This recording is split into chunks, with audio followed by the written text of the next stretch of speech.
Hey, what's going on, people? How's everybody doing? Welcome to another super duper speak pipe. This one is going to be crazy, y'all. We have supersized the speak pipe. Okay, we have supersized the speak pipe. We have a lot of people who called in. We're going to hit all the messages. We're going to get through it. But I'm telling you, some of these messages, dog, I'm telling you, fire. People have reached their limits with some of what they've seen. All right. We have a couple of the fan favorites. Thank you guys so much for dropping the ones in the chat. I appreciate you. And sorry for the late, notification as far as the speak pipe is concerned. But I've been doing a lot of work trying to get a piece complete so I can finish up my office. If you guys haven't seen it, yesterday I dropped a video. It's only about 7 minutes, but because my office is in a little disarray and sometimes this the green screen thing is acting a little wonky, so I'm going to switch back to an original actual backdrop. And in doing so, uh I do a little something myself, a little creative piece that I'm creating specially for this show. I already did one, but I wanted to do something a little different, just because I was in the mood. You know how it is. But I was running around. Thank you so much, Rosemont Harris. I was trying to do something a little different. So I did a video where I talked about specifically about what I think Cody is actually doing. Right now, this is just my opinion. Again, Cody wasn't doing interviews like, guys, this is my master plan. Like he didn't do like the B villain, like the B role, the B movie villain role where they just start, monologuing. Let me tell you about all the evil stuff with the lasers and the sharks. Like he didn't do that. So we just got to put it together on what it is. And this is what I'm saying. Like when push comes down to shove, I think he has a different calling. Many of us are looking at it because we're involved with Sister Wives. We look at Sister Wives as like, the limited universe, that this is something that he's interested in. This is something he's doing. He's trying to appeal to us, or he's trying to get new fans of this show to come in. And that's who he's trying to create this mystique about himself for. And when I stepped back and I had an opportunity to really step back and think about it, I don't think that he's really trying to speak to us. I know he's not trying to talk to us because, dog, we've been there. We saw you do the thing. We saw you do the thing. So you can't tell me that you didn't do the thing when I saw you do the thing. Like I don't know who you used to talking to, you know. And more to the point, as we used to say back in the day, I don't know who you think I am, but I'm not him, Slim. Like you got me all twisted. You got me mixed up with somebody else. Okay. I'm not a dodo. Okay. So when it comes back to it, I think that he is shooting somewhere different and he's using us to do it. And as crazy as this is, and I want to be very clear, as crazy as this is, in a companion to the video that I released, when you watch that, it'll make more sense. But as crazy as it is, everything that we watched him do over the course of 19 seasons so far, and everything that he's doing on Special Forces, the things he's saying on Special Forces, this will all play to his positive image in the particular group that I'm talking about. Everything he's doing doesn't really raise the kids. Leave that to women because that's women's work. That ain't for men. Take care of your babies. Why would you want to take care of children that you make? That's duh, right? The fact he had 4 wives, they all knew about each other, right? He wasn't hiding it back. He basically told Robin, which I'm going to do a video on the monogamy, a shorter video on the monogamy, because we got to talk about that. As he sat there and told Robin, he looked Robin straight in the face, was like, girl, that thing is weak. Okay. It used to have strength. Like that joint was like Thundercat. Now it's like, Tigger, that shit. Your cat is like, yeah, I'm tired. You know what I mean? My man is Dunsky. He's Dunsky, but I don't want to get divorced. I don't want to get divorced though. Okay. I want to mess with other people, but I don't want to get divorced. I want you to stay. Kind of like he was asking, and this is the ironic part, kind of like he was asking Mary, Robin, and Christine, wait, Mary, Janelle, and Christine to stick around while he messing around with the woman he want to mess with. You know, y'all just keep stroking them checks out. And I'm gonna keep stroking little Robin Bird. I'm gonna keep stroking the bird. But y'all keep stroking them checks out. Right? And now he's looking at Robin like, and we're gonna talk about it. We're gonna talk about it. All right.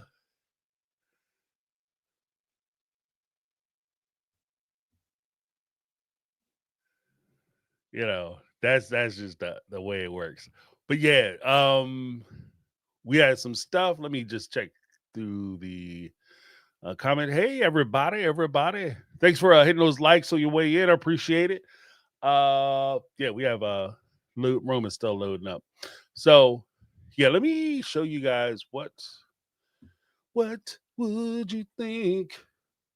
I'm gonna show you the uh thumbnail so you know what it looks like. Because you might have seen it, might have came across your thing like, who is this weirdo? It's me. It's me in the bushes. Um, yeah. All right, here we go. I had to just find the damn thing. This computer stuff, man. I'm telling you. And I did that. I used like I generated a cartoon figure. So I have like cartoon and I had to do like some edits and stuff. So I think the video was pretty cool. Just trying to get my arms around a lot of new technology, always learning, always trying to do something new, something different, trying to be fresh. But I ain't gonna lie, that for old guy, that shit is hard. Should have my son do it. He did like he did a birthday wish. He had the president give my give my wife a happy Mother's Day wish. Like with the voice and everything. It's like, yeah, I talked to James. That's what I said. I talked to James. He's a good friend of mine, super cool. He asked me to give you this Mother's Day. This shit was crazy. Should have had him do it. But I gotta learn. I gotta learn for myself. Where is it at? Okay, here we go. Yeah, this is what it's gotta load because everything is slow. This is what it looks like. That's my thumbnail where I talk about what I think Cody is actually doing. And you know what? And part of me was a little hesitant about part of me is a little hesitant about coming out with the video because you ever give somebody too much credit and you actually wind up giving them the idea? You understand what I mean? Like his dumb ass be sitting there like, I never thought of that. That is brilliant. That would actually work. Because with the whole entrail, because these guys are shit.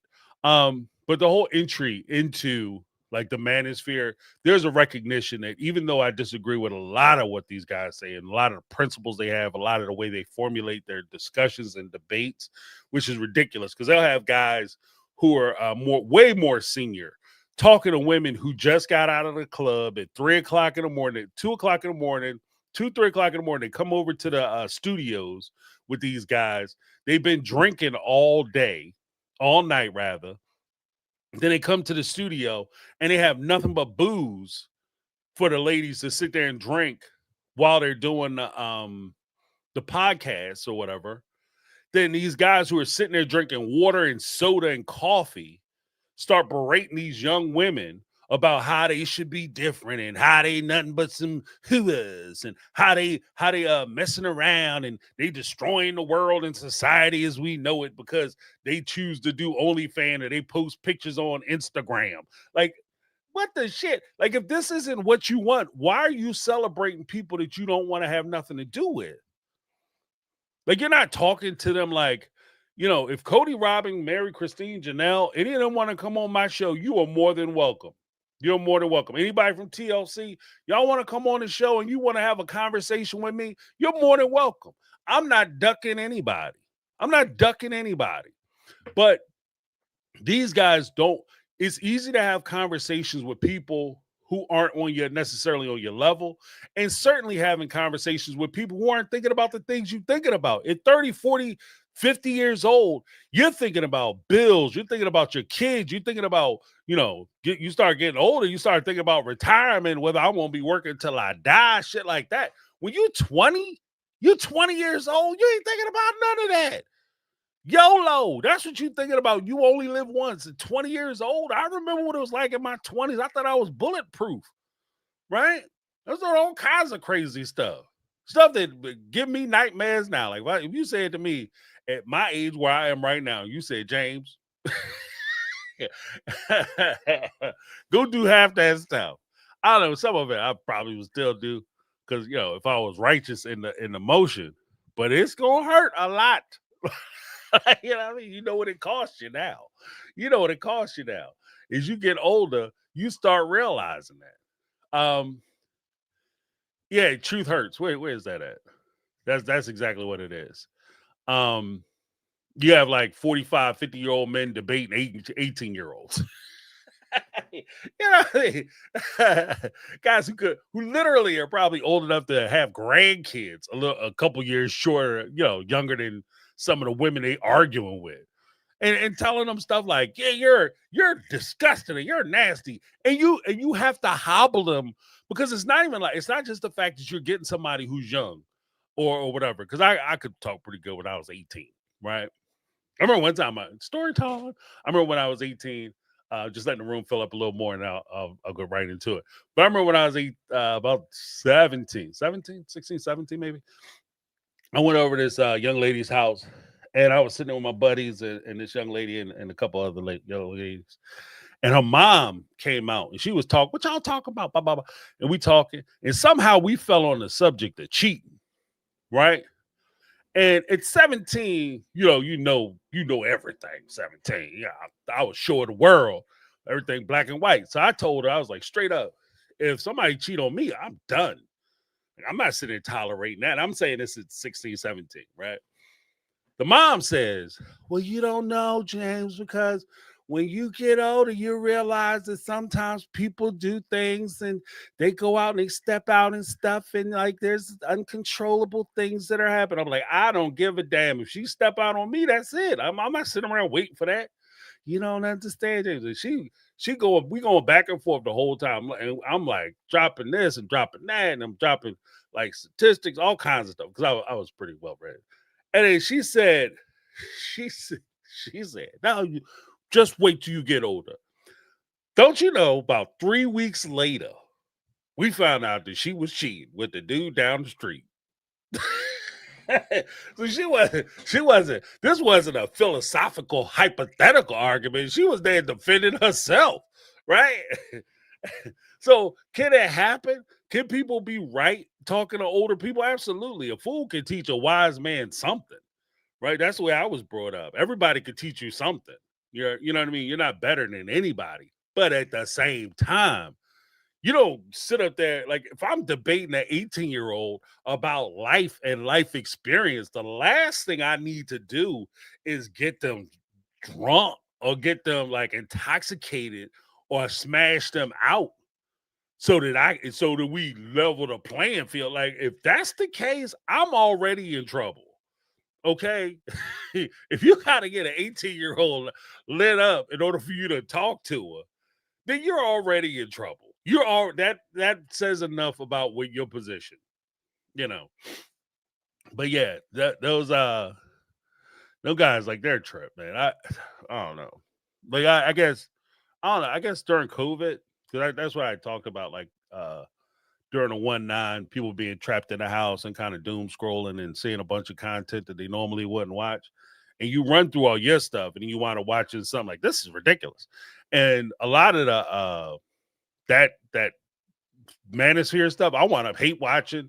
Like, this is so stupid. And everything is like, woman gets humiliated, independent woman gets humbled, modern woman gets drugged or gets destroyed or whatever.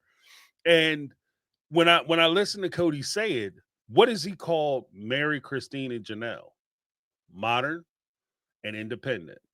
And he didn't say it as like they're strong, smart, independent, modern women. He said it like they're modern women who are independent, and that's why they're destroying the family. And that's why, I'm not a fan of a lot of that foolishness. That's exactly why I'm not a fan of that. Just because like you're taking a women's strength and turn it into a weakness. And I go into a little bit of it. Like I said, the video is only 7 minutes. So hopefully you guys check it out and enjoy it. Once again, I'll show you the cover. Bam! There it is. It finally clicked. The manosphere. That's where my man is going. And in fairness, like Jordan Peterson, he has his own issues, but he's not as bad as he's nowhere near Andrew Tate. Like the two of them are like worlds apart. I actually should have put Andrew. I forget his last name. Maybe that's why I didn't put him on there, because he's like, some of these guys are losers and they only really, you know what? At the same time, this is what I'm saying about like the manosphere stuff. At the same time, I'm gonna sit there and say they're losers and jokes and all this, that, and other. These guys on YouTube are making millions of dollars. Millions of dollars, like multi-millionaires. Like these guys are multi-millionaires sitting there spewing bullshit. So when I say that I think Cody might try to lean towards that, that's why. He could make more money. Cody, hands down, can make more money doing manosphere content than he ever could doing Sister Wives. And that's money he doesn't have to split with anybody. He doesn't have to split that with, only one he potentially would have to split it with is Robin. But he will never have to split that money with Christine, Mary, or Janelle. You understand what I mean? That's why I was saying that. That's why he was I think that's who he's angling for.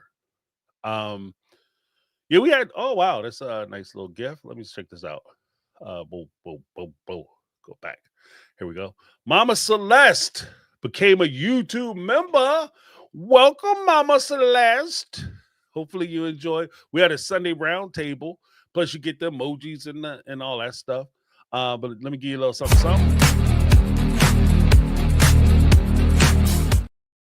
Welcome. And then Mama Celeste turned around and gifted 5 My Take on Reality memberships. Hello.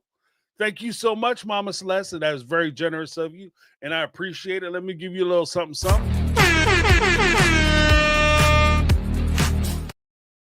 All right. Yeah, but let's get into some of these phone calls, y'all, because that's why y'all called in. That's why y'all tuned in, because these phone calls is fire. These phone calls are fire. But yeah, check out my video. I'm gonna try to split the difference, because I do want to do shorter content too, so I can really bring out some of the bring up some of the points that I wanted to talk about. My next video, like this one, I was talking about Cody. The next video, I gotta talk about the whole monogamy thing. Like that's got to get talked about. You know what I mean? Like the perspective of it. And plus I want to go through like the pretty much, I want to hit not all sides, but I want to hit a good amount of the sides. So we're going to talk about the fact that it's probably storyline bullshit, but if we take them serious, what are all the repercussions of what he's actually saying and what would actually happen? All right. And so that we could be realistic as we go through this foolishness, because that's what I believe. I think if you're going to be involved with some stuff, especially alternative lifestyles, where you're saying that I'm going to stray away from like more traditional frameworks of family where we have 2 adults and then children, right? We're going to move away from that, and we're going to go to like plural, polygamy, those type of alternative lifestyles. I think that if you're going to engage in anything, in any relationship, really, this includes monogamy. I think if you're going to engage in any relationship, you need to have as much information as possible so you can make an informed decision about what it is you plan on doing.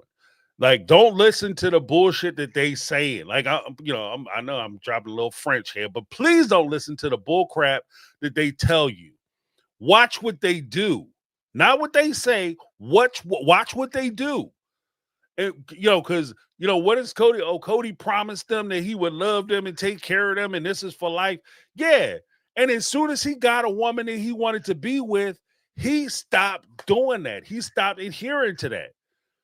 And because these women just kept listening to what he was saying and they weren't watching what he was doing, they weren't making, informed decisions about how their next moves. So let's just keep that all into perspective. So we're going to talk about all that. But we gotta get through some of these super chats. We got mega super. We're not even super chats. We got mega speak pipes. Okay, and some of these speak pipes is. Ooh, oh. I say some. I mean, they're all good, but it's just like some like, whoa, they came in hot. Let's go. Let's start off with Sunny Bunny because she makes some good points.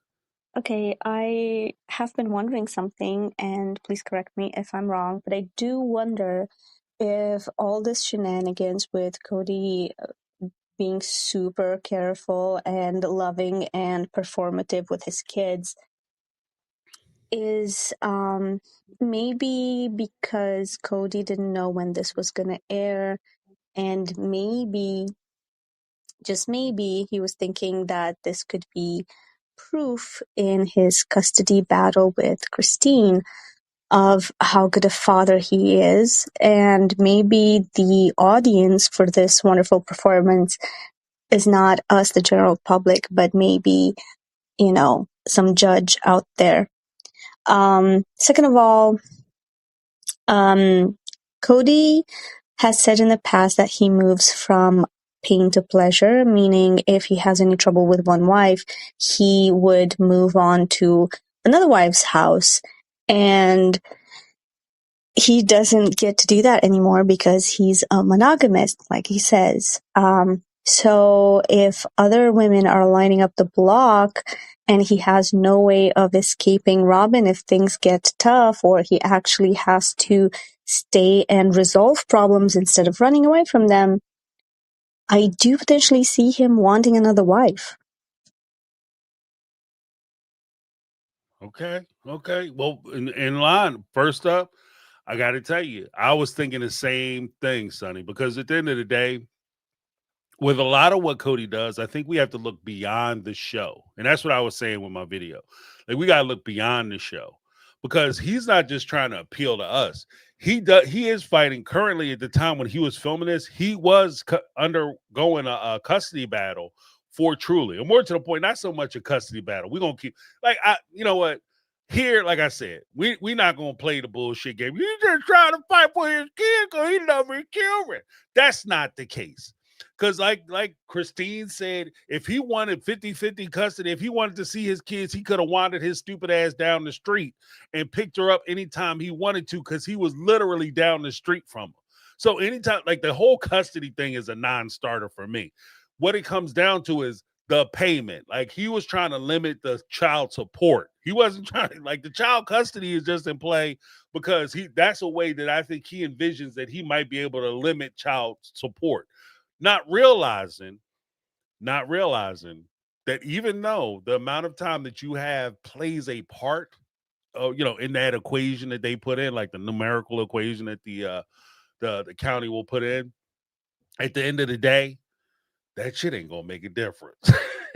Cody, that ain't gonna do shit for you, dog. She live in a different state, so you can't even pretend that you got 50-50 or what. Ain't nobody driving.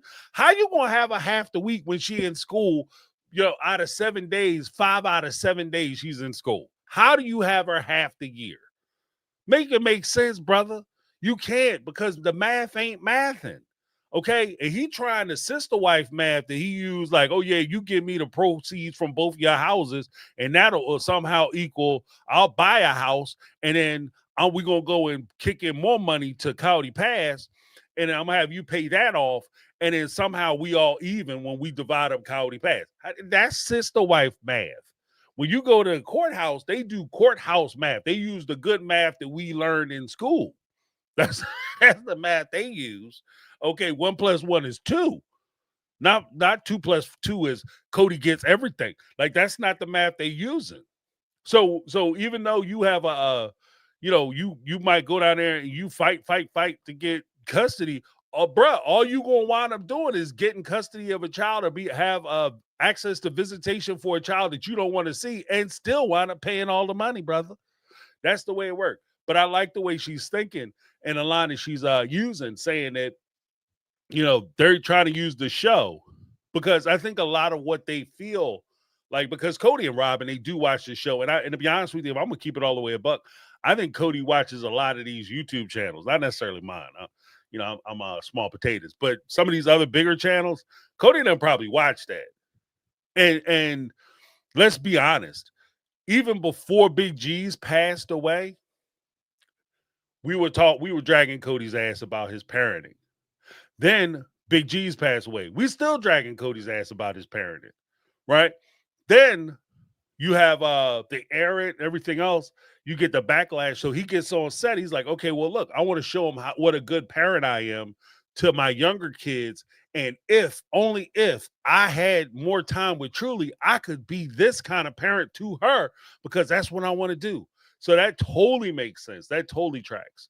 I don't think it's necessarily there to try to win us over, because nobody's falling for that shit. Like, we're not all of a sudden forget that you just last season you just got finished saying to hell with them kids. If they want to talk to me, bump them. And by bump, I mean F them, right?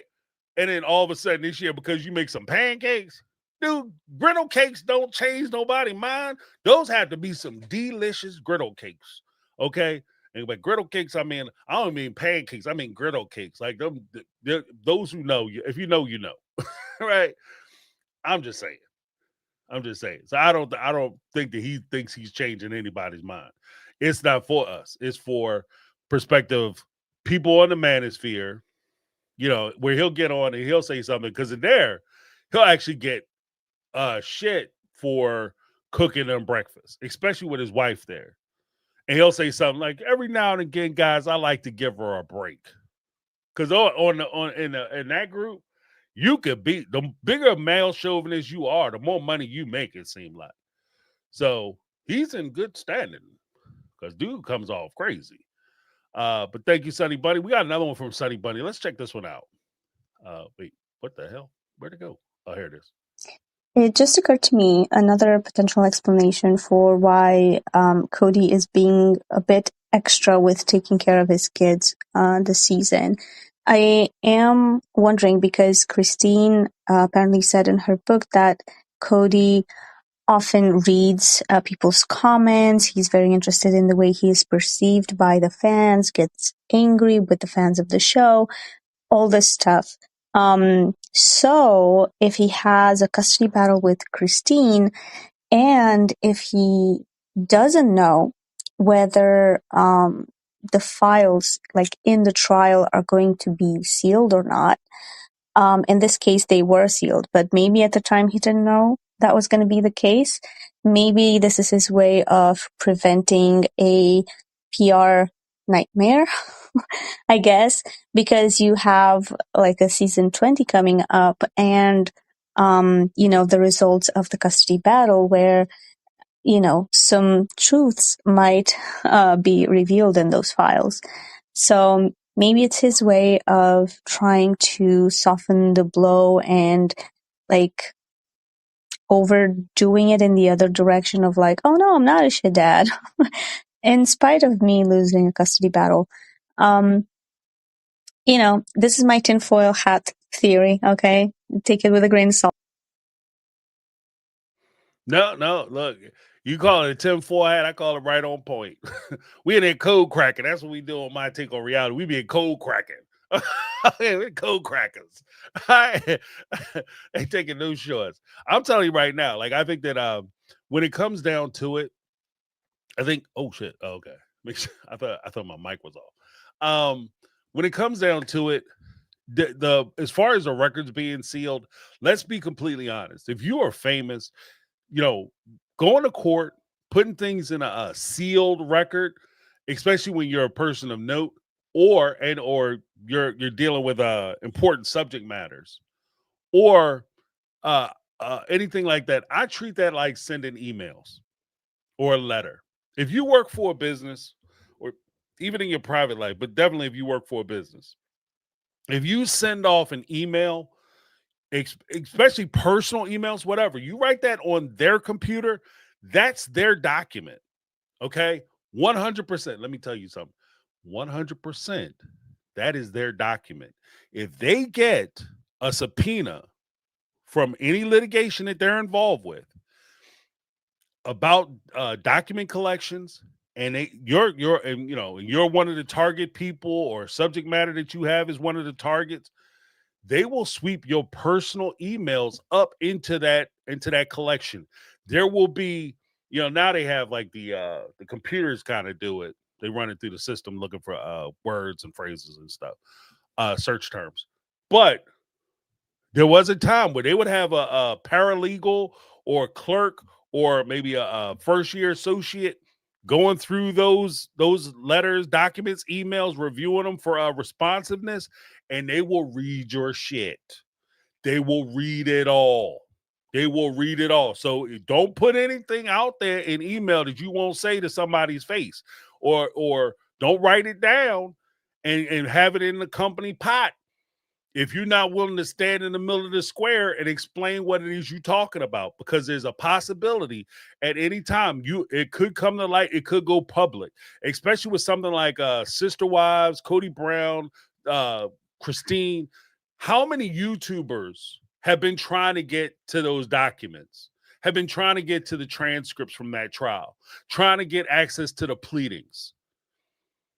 If they could slip somebody some money, I guarantee if they could slip somebody $20, a clerk or whatever, the profit, they could give them $20, $30, $100, $1,000 or whatever, so that they could include that in their YouTube stuff. They 100% would do it. They 100% would do it. So I think that is a point. Like he's trying to he might be trying to mitigate some of the things that he's going to talk about, because he's going to get up and say, I tried to contact the kid, baby daddy shit. I tried to get my kids all the time and she was keeping them from me. Oh, she would never let me see my babies. I love my babies. Right. And then, of course, the mom going to get up there with receipts and say, this is when I called him. This is when he ain't pick up the phone. This is when I drove by his house. This is when I tried to meet him. This is when he called me. You can see the distance between the first time that I called him and the next time that I spoke to him was about 6 months. I bring in my family, my phone plan, all my phone calls. I have all my text messages. Where's his? So, because the burden is now on him. When you come in with, that's nothing, ladies and gentlemen. If you are going to do this stuff, make sure you bring in your text messages. Make sure you bring in your phone records. So that, because that is your evidence.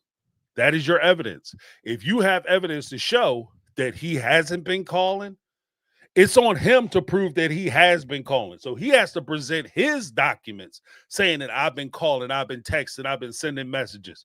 That oh, trust me, bro shit don't work in court. I've been calling, trust me, bro. That don't work in court. So I think again, Sonny's on to something. Like, he might be concerned, very well concerned about how he looks because the image of it all. I think it was Wendy has said, James, he probably has seen you. He'd be much more willing to listen to a man. Yeah, he's probably, well, I won't say he's probably seen me. But if he's seen me, I'm sure I've been dismissed as, oh, he just, I can't say the word because it's a word that the manosphere guys use to describe like weak men or beta males or whatever. He called me a beta male. He a beta male. Just try to talk to them girls. He can't possibly think that because he's a man. No, I've what they called evolved.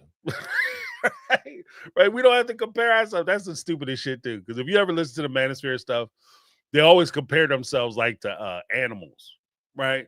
Like I was watching Seeking Sister Wives, and they're like, "Oh, look, here's the alpacas." I know, it's like us. We're this is my wife, and this is my wife, and this is our girlfriend. Oh, okay. That's like the alpacas, who are also polygamous. Yeah, they always put it in the mix, right? Because they always go and talk to the lions, the rhinos, the elephants, and all that. But I tell you what, I'll compare people to animals in the wild. The second one of them if I go to a job and I see one of them alpacas clocking in, and he like, man, you don't understand. Wife get on my nerves. I got to buy some shit for the kids, and I got a ton of bills I got to pay. I don't know how I'm gonna make it this month. When they do that, then I'll be like, okay, I can start basing my life off of Packers. But if they don't do that, yeah, they play their position, I'll play mine. But thank you so much, Sonny. Next up, let's go to trying to juggle a lot of stuff. Didn't get a chance to organize the way I wanted to, or I like to, because I was hustling around trying to do some other things. Let's check out Kitty, because we haven't heard from Kitty in a little bit. Hopefully Kitty's good. Kitty is good. Dropping them hearts for you, Kitty. Hey James, it's me, Kitty. I just want to let you know. I was thinking about the book and about the new like the new season stuff. The first thing that I was thinking of is what is Cody planning on trying to do? I know he's trying to do redemption, but I think that's more than that. I just wanted to know your take on it.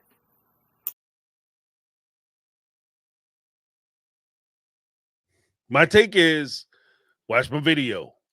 I'm glad you asked the question, Kitty. Yeah, but I think that his redemption tour, I had limited to, he's trying to get us back. And then I thought about it. I thought I cracked some codes. I was like, oh, man, he's on special forces because he's trying to win over a new audience, which I think he is trying to do. I think that on the off chance that people are going to tune into Sister Wives, that only bolsters his credibility as far as like anything he wants to do moving forward, whether it's apply for another reality show or demand more money from Sister Wives, et cetera, et cetera, et cetera. But if we're going to be brutally honest, and again, that's where I'm at as far as the show is concerned. We're going to be brutally honest, no sugarcoating shit. Let's be honest. This show is dying. This show is dying on the vine. All right. If the season is a what they have to offer is representative of the first episode, this show is Dunsky. Okay, dead as fried chicken. This thing is not gonna make it. Okay, it's limping to get 45 minutes in. Like even the basic stuff. Why are we watching them get kids ready? Why are we watching them get kids ready? Like, and that was a big segment. And here's another thing, little quick thing, just a little pet peeve that I have. I don't know if it's big enough to make a video about. Here's a little pet peeve I have. If you cook, I cook for my family. I make food for my family, right? I cook for my family. And if your kitchen is clean, right? Which hopefully it is, if you're cooking food, your kitchen is clean. You don't have to wash any dishes. How long does it take you to make morning breakfast? Especially if you're just making eggs, say bacon, sausage, ham, or something like that. How long does it take you? About 5-10 minutes, most 15 minutes on the outside, right? And I'm talking about eggs, scrambled eggs, omelets, cheese, meats, whole nine. Like meat product, protein, whole nine, right? And I could, in 15, 20 minutes, I could make a fresh breakfast, fresh squeezed orange juice, have the dishes washed. This dude is stumbling around the kitchen trying to find shit. If you cook, and this is how you know it's bullshit. If you cook in that kitchen, you know where everything is. I don't have to open up drawers. I don't have to open up cabinets. If I go right to the stuff I want to get, I know what I'm making. If I'm gonna make an omelet, I have a pan that I use to make my omelets in. I know which pan it is. I don't have to look. I know exactly where it is. Because I'm the one that washed it and put it away 9 times out of 10. My wife, she's pretty good about washing dishes and putting them away too. And my kids. But I know where the drawers are. I know where it is. And if it's not there, yo, who messing with my stuff? Right? But I'm not looking at, pancake. I don't know what eggs. Where the eggs at? You open up cabinets. It's in the refrigerator, ass. Like, you don't know basic stuff with your house is. Like, this is your house. I can see if there was an Airbnb or something. Like, this is your house. And it takes you like a half hour to figure out how to make the food. That food should have been done. Then you go in there and brush my man's hair. Got him looking like a little simp baby. Like a little, so ridiculous. So ridiculous. But I'm just saying, like as a person who cooks, I was looking at that like, come on, man, you're embarrassing us. Like, as a father who cooked, you're embarrassing us. You making us look like we incompetent in the kitchen.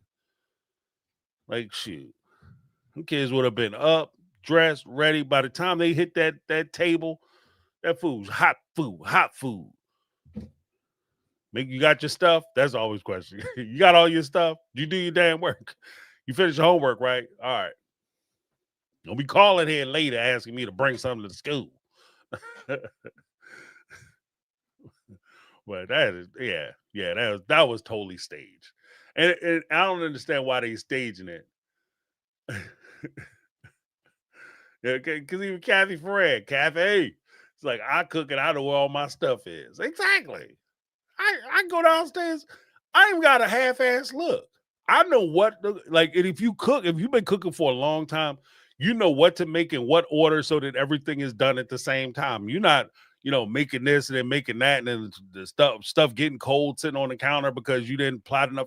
If this is what you've been doing. So, dude, please. Again, playing in our damn face. Playing in our damn face. Let's go to Janet. Janet in the house.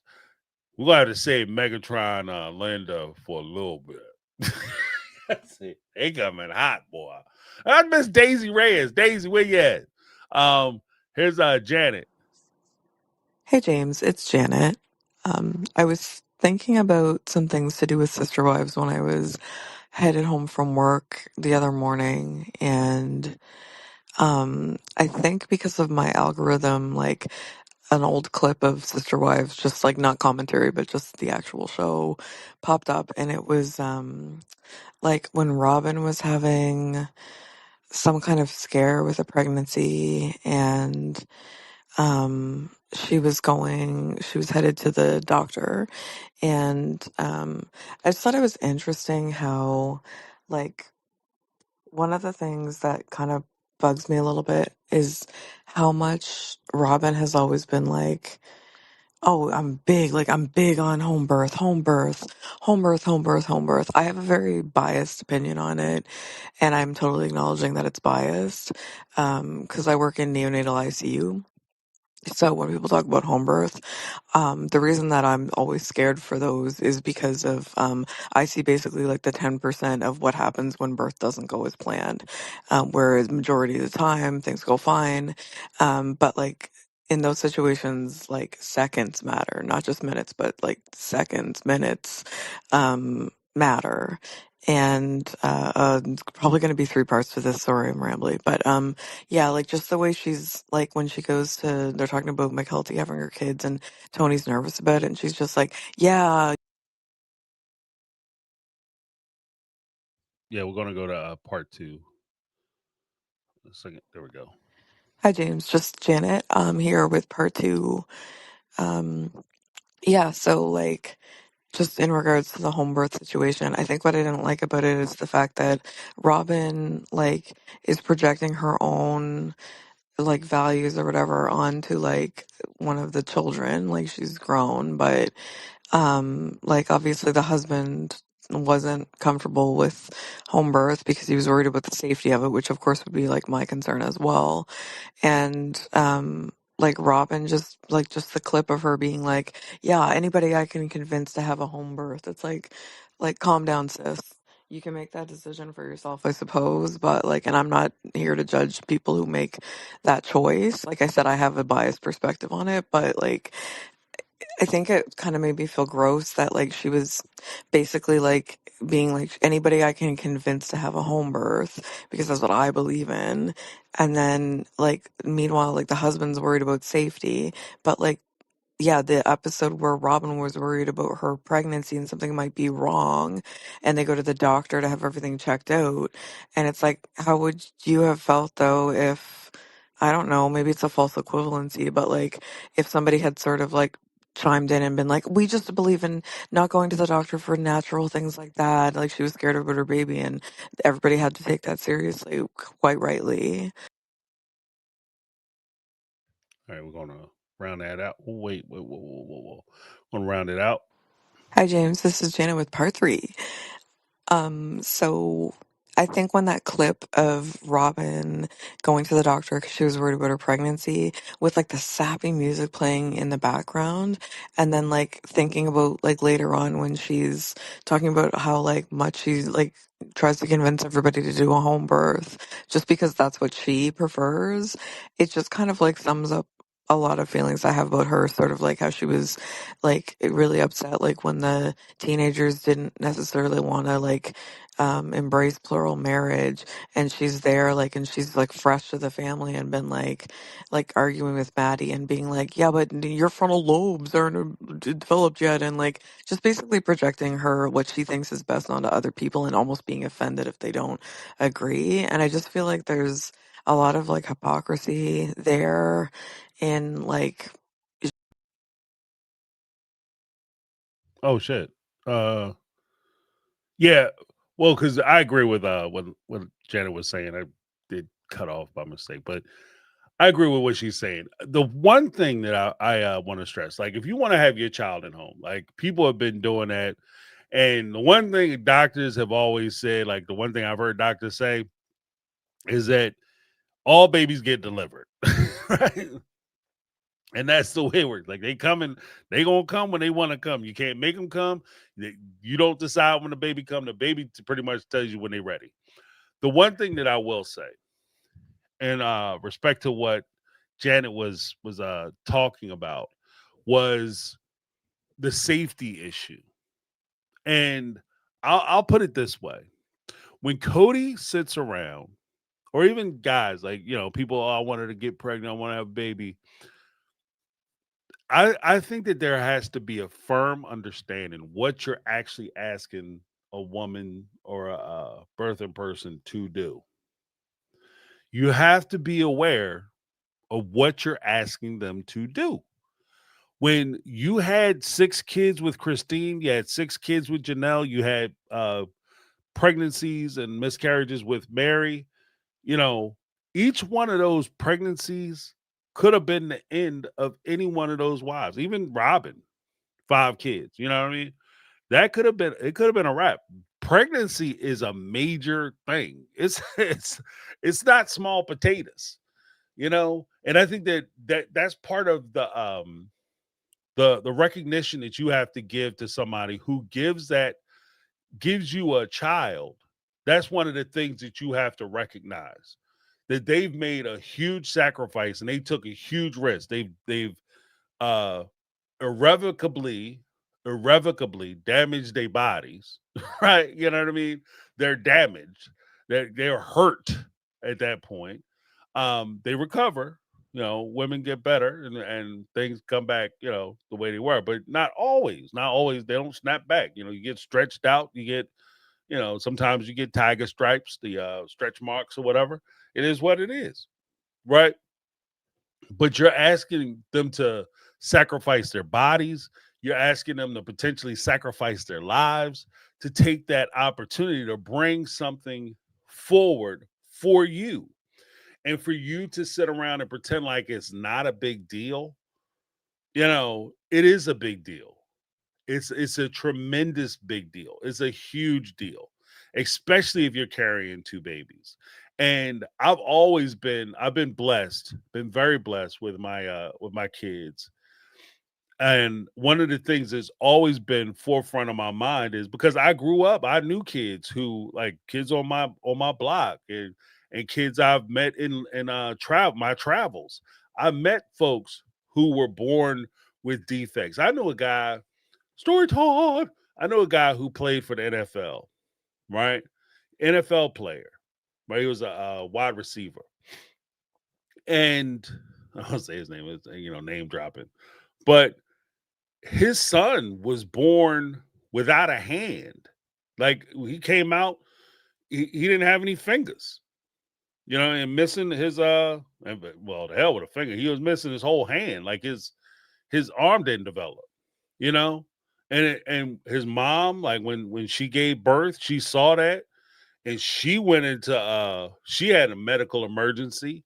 immediately because she was so worried and she was so wore out from, the actual labor, and then the stress of realizing that your child is, has issues, that she they almost lost her too, or lost her. So it's not like I've always, count my blessings when you're talking about having kids. And it always kind of makes me a little weird when people, especially guys, I don't want to have a girl, I want to have a boy, or you're trying to, custom design what your kid is going to look like. What you want is a healthy baby. What you want is a healthy baby. Don't matter what skin tone, eye color, hair color, tall, short, fat, skinny, whatever. You just want a healthy baby. There are kids who are born with no brains. Like it's rough. And even in a form of labor, not all problems can be seen prior to labor. Not all of it can be seen. If the baby is turned around, or the baby has the umbilical cord wrapped around his neck, there's a lot of stuff that can go wrong during labor. So I agree with that. Like it is. And like Janet rightly said, I mean, she works in a profession, and I'm gonna give it to her as a known person with knowledge. But just in my understanding, my experience, things can go wrong quickly. And then when things go wrong, you don't have. It's not like you can call a hospital like, okay, yeah, just bring her on down when you get a chance. Pop her into the Ford and just come on through. We got the drive through. Like it's a matter of, like she said, it could be a matter of anywhere from seconds to minutes where you have a chance to either fix it or don't. And you might lose one or both patients. So it's serious. It's a very serious thing. Let's do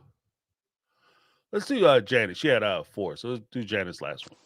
Hey James, it's Janet. I wanted to catch the live on Tuesday, but I'd take my kitty to the vet and I was sleeping at a really weird time, so I meant to call in for that. But I know I've left a few speak pipes already. I just wanted to add just my thoughts on the most recent episode of Sister Wives and how gross it was when uh Cody called the sister wives like sister witches, and I was looking at Robin the whole time after he did that, and at first she has this fake sort of oh, you shouldn't, like, kind of face, and then she starts like chuckling to herself and laughing, and her laugh just looked like, I don't know, it just looked like an evil stepmother. I don't know, she was giving like, I don't know what, but I also thought one of the other callers had noted that instead of calling them like sister wives, she's like your exes, and like her energy has shifted a lot, and I think it's probably showing a lot of her true colors. But just thought it was interesting, her expression after he called them sister wives. She looked very pleased with herself, and it was pretty icky. But I will definitely buy a shirt if Janelle sells those, and I think we should get a shirt for you too, to wear on the lives. Anyway, hope you're having a great night. Talk to you later. All right, Janet. Yeah, when push them down and shove, that whole sister witches thing, I'm gonna say it like this. First of all, it wasn't sister witches. That's not the normal joke. And I say normal joke because based on their reaction, that's something that he said before. And that's something that they laughed and giggled and sister witches. Right? They done did that before. Y'all done cackalacked about that whole shit before. You thought that was cute. That's why you got on TV and said it. And if Robin if Robin looked surprised at all, she was surprised because he actually went through with saying it on TV. Something that they had shared as a personal joke. The same way they had their secret sacred covenant between the two of them. Right? That was a joke that they had between the two of them, sister this, that, and other. And I'd be willing to bet that joke supersedes the previous divorces.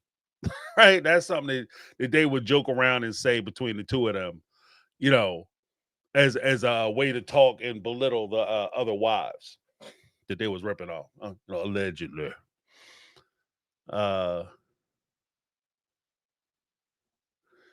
Lizzie B. Robin's energy is shifted and she is showing her true colors. She has never seen the OG3s as sister wives. To her, they have always been Cody's exes. Cody X's and paychecks, you know? They see them as paydays. Cha-ching! Just keep them money rolling in, you know. Well, yeah, we're gonna talk about that for the monogamy stuff. We're gonna get into all that. We're getting into all that. Next up, we have Mary Marmolejo. I hope this is the right order. Hey, James, this is Mary. Hey, I'm hoping you can, maybe we can try to keep an eye on the timeline for this season. For example, I believe school started around August 5th in 2024. If their daughter, Ari, is going to school at that time.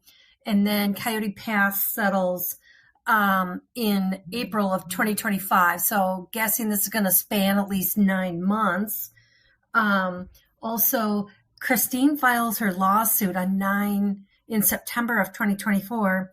Was the angry outburst by Cody right after that lawsuit was filed against him?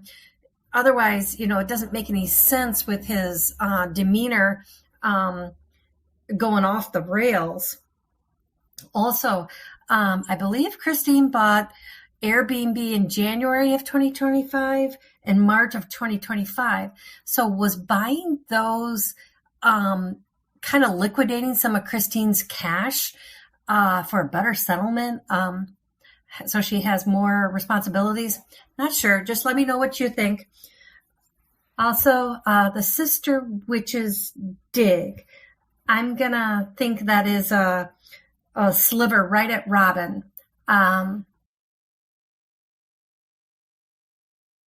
Second message, hold on. Hey, James, part 2.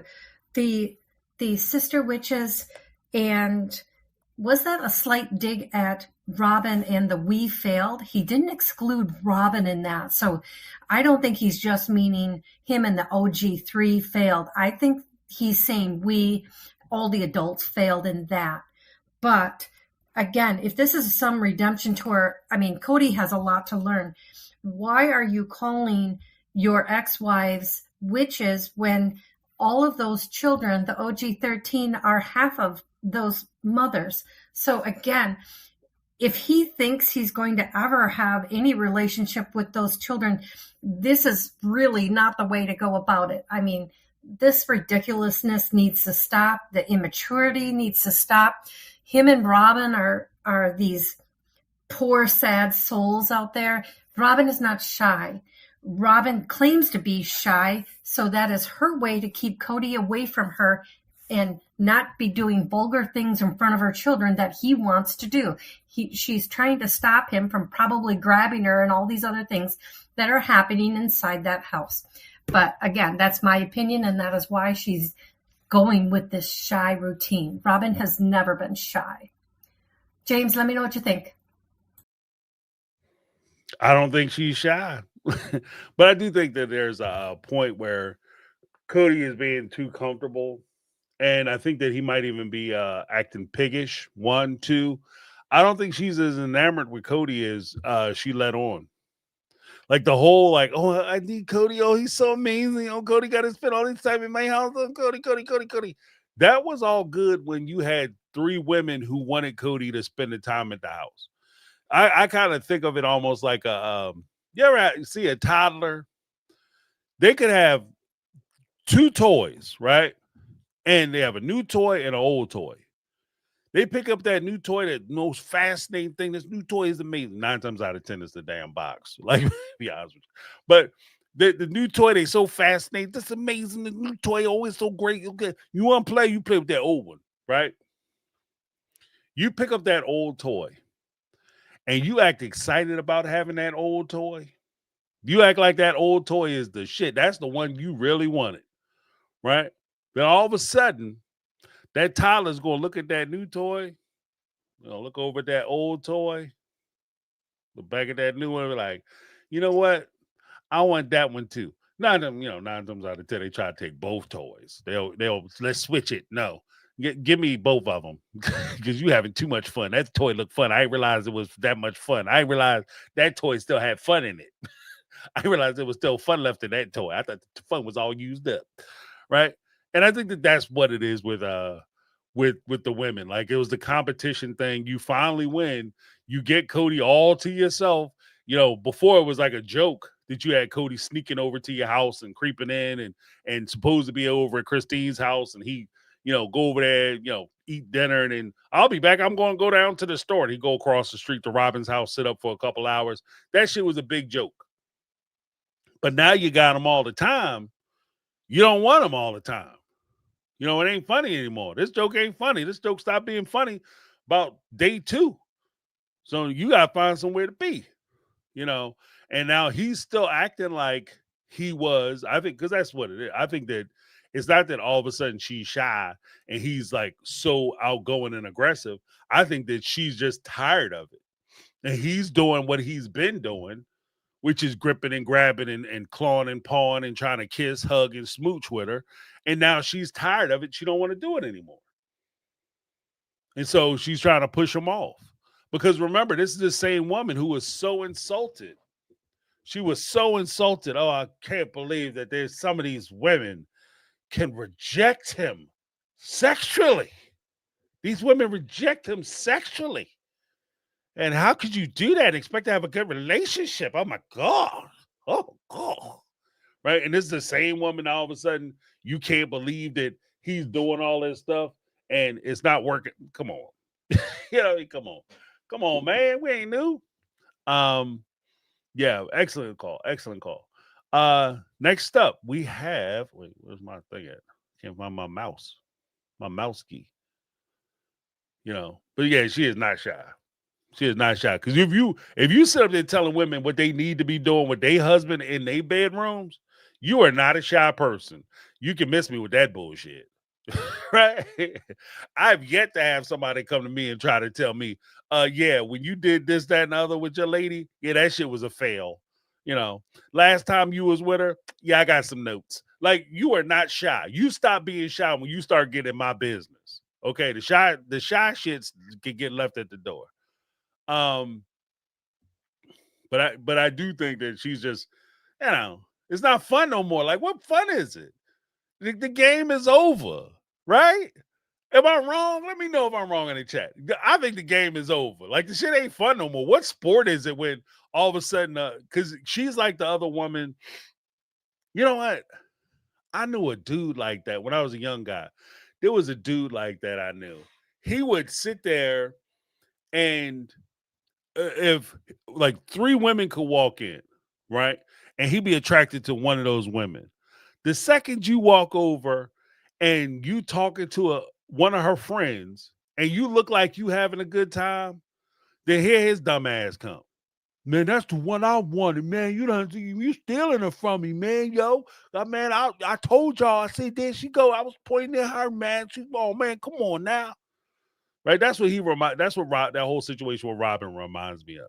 Like, you don't want him. You ain't want him that bad. You wasn't hot for daddy until hot for teacher until after till after the OG3 wanted him. And the second they don't want him no more, now all of a sudden, see, that's one of the things that I think even Cody said.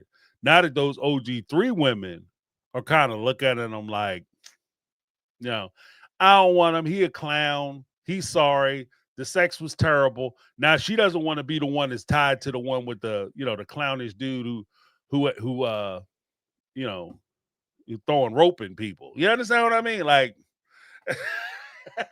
stuff like limp rope. Like, you know what I mean? Like it's terrible. And so you got that out there now. And now all of a sudden it's like, well, you know, that I ain't really with him. When he was Mr. Lover Man, like, oh yeah, I'm running his ass.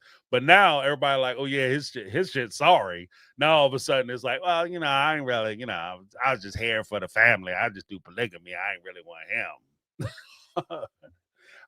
I ain't marrying him for the, what did Christine say? Because you know she likes stealing Christine shit.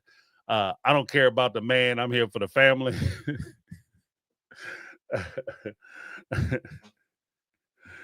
You know what I mean? So Uh, what is this? Let me see. Hold on a second. Let me see something.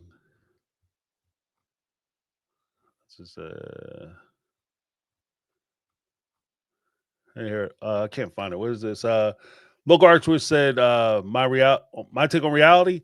Hear me out. Maybe Robin was mad the other women weren't putting out the way Cody wanted because it became her job to do those things. Yeah. Girl, you know what I like. I don't want to do that all the time. You know what it is. That's why I'm here all the time. Like, you know what I mean? Like sometimes you doing some stuff, you got to take a rest. You can't just do it every time. You know what I mean? This cannot be out every day. Only on your birthday.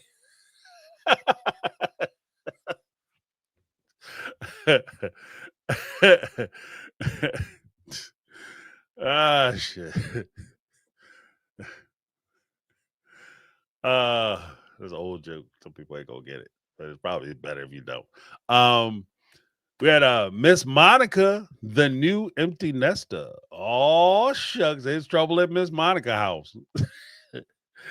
Miss Monica up to some things. $1.99 super chat. He did not want 0% of time with his kids before. Yeah, he lived down the street. He could have saw. Not only was Truly there, Isabel was there. Gwendolyn was staying there because of the whole COVID thing. Like her apartment fell through, so he had 3 of Christine's 6 kids right there in one address down the street from his house. So somebody had sent me the map. I wonder if I still have it. You could see like how far he was from her house. Like it's crazy, like how close they were. And for him to never see the kids, that shit was like I felt bad because literally the way the map is drawn, in order for him to get into town, he would literally have to drive by Christine's house. So you driving by the house where your kids are, like how many times were them kids out back or out front? I got like a porch like that. You could see, you'd be sitting out back and you could see the side of the house. You could see people driving by. I mean, how many people, like if you're in one section of the porch or whatever, but how many times have they been sitting in their backyard or coming out of sitting at the window, looking out the window, and they see his car ride by the street, down the street? It's terrible. It's terrible.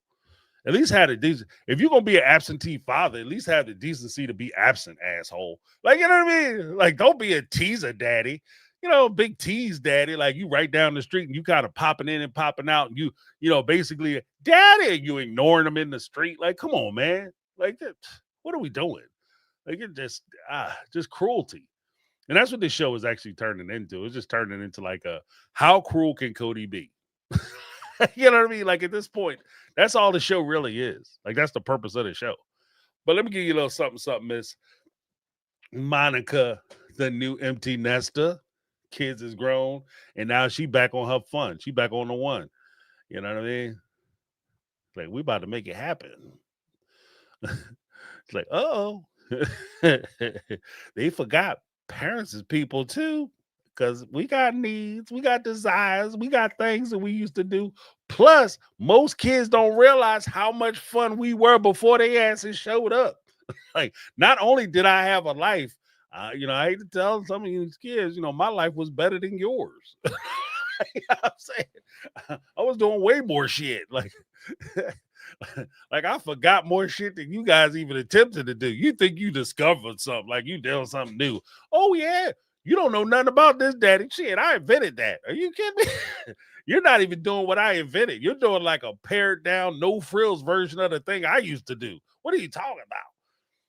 You gonna teach me, daddy? Hell no, because daddy, part of being daddy is, one part hypocrite. Like, don't do none of the dumb shit I was doing. Especially now that the kids have cameras. Everybody got a damn camera now, so it ain't, you can't go out and make mistakes. Like I remember back in the day, I know I'm gonna sound like an old head, old fuddy duddy, but I mean, truth be told, in my generation, you could go out and you could explore the world and you were free to do it. And it weren't any real, like the ramifications or the consequences were the consequences of your actions. But it didn't like 20 years later, 30 years later, when you work at a job and you got a family and then all of a sudden a video pop up with you doing some stupid shit in college, right? That wasn't a thing. These kids are going to be built different.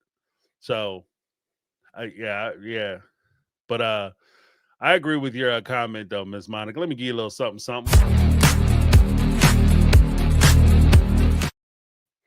Then we had Charlie Patton in the house of the 1999 Super Chat.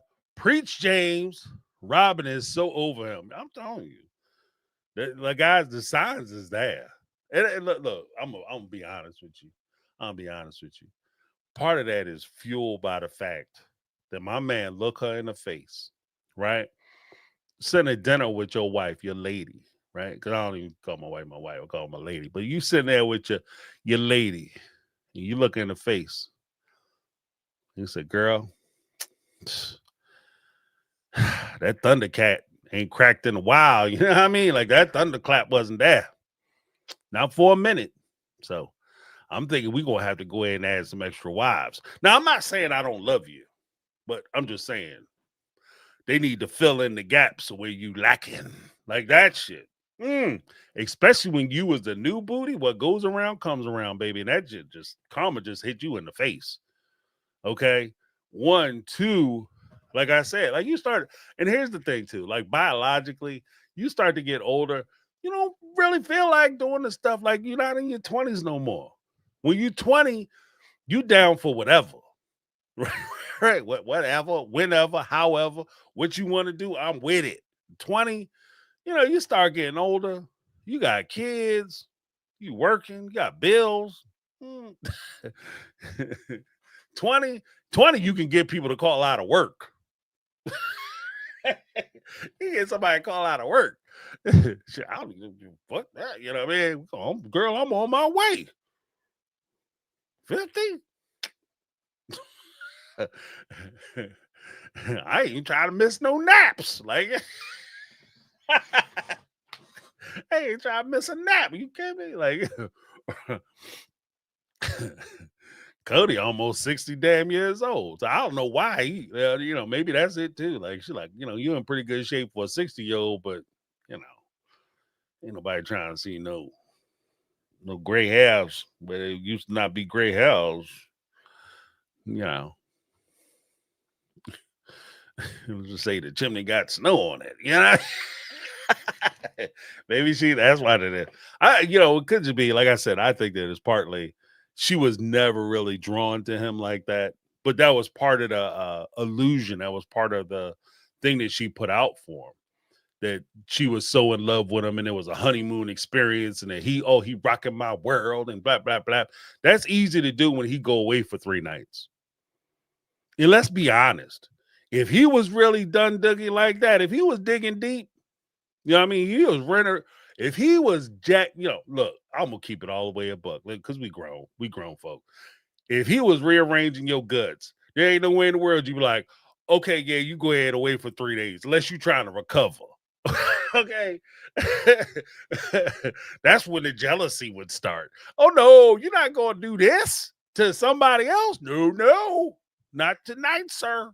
Not tonight. You understand what I mean? Not tonight. No. If he was tearing it up like that, he was cracking backs. No. They'd be out there knife fighting in the cul-de-sac. That shit would have been a crime scene. It would have been a crime scene at the cul-de-sac if he was in there doing it like that, right? But these women like, no, it's Janelle's night. Go ahead over there because your breath stink. Like, you know what I mean? Like, ugh. I don't know. Maybe Cody go to the gym and don't wash his ass good. I don't know. It's something. There's something. I just don't, because I just never had that feeling like they was dying to get it. Like, because even Christine, she was basically saying, like, when he had said he wasn't going to come over anymore, it wasn't the reaction of somebody who was like, you taking away their oxygen. You taking away, you taking away their life. Like, no. Ain't no way in the world I'm being in this marriage and you ain't doing that thing. You ain't, hell no. We're not doing that. Right? It wasn't that. It was like, the one perk I get, it's like you go to McDonald's and they say you got a coupon for a free thing of fries. You know, could I do without the fries? Sure. But if I'm going to pay for the meal, I guess I want the fries too. Yeah. Am I going out of my way? Like, I'm not driving miles and miles to get to McDonald's, but I mean, if it's on the way and that's part of the package, and I guess I want it. And I think it felt like that. Like, I want this because this is what we do. So, yeah. uh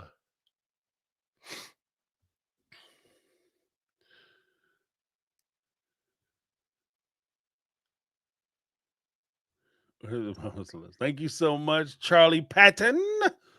Give you a little something, something, Charlie.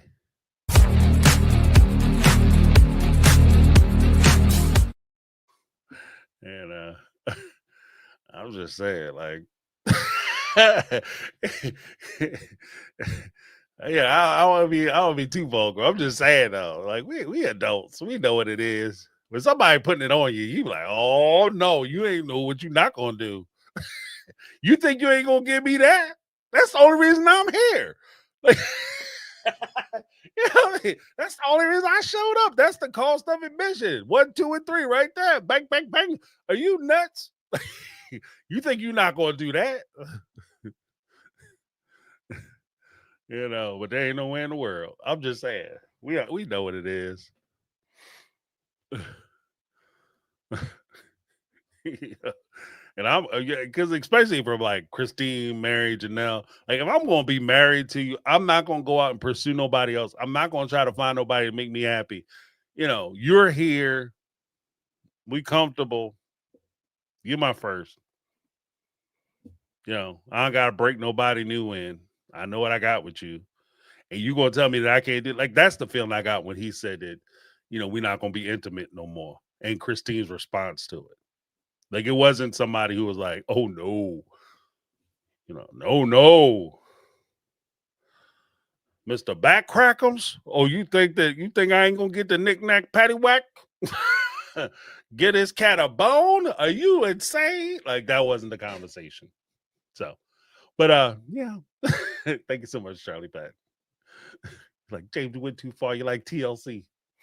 I guess maybe I am. It just tickles me so much because I know, like, it's just things you pick up. It's just stuff you pick up. Let's go to Tanya Kata. Oh, you know what? Let's go to Raiders Mom first, then we'll go to Tanya Carter. Hi, James. This is Raider Ma. I just finished the book and I've been thinking about the whole Christine and Mary relationship thing. And I think they started from the very beginning. I don't think they were ever as close as Christine thought they were when they were friends before she joined the family. I think the whole thing started with Christine getting pregnant before Mary did. And it doubled down or it ended.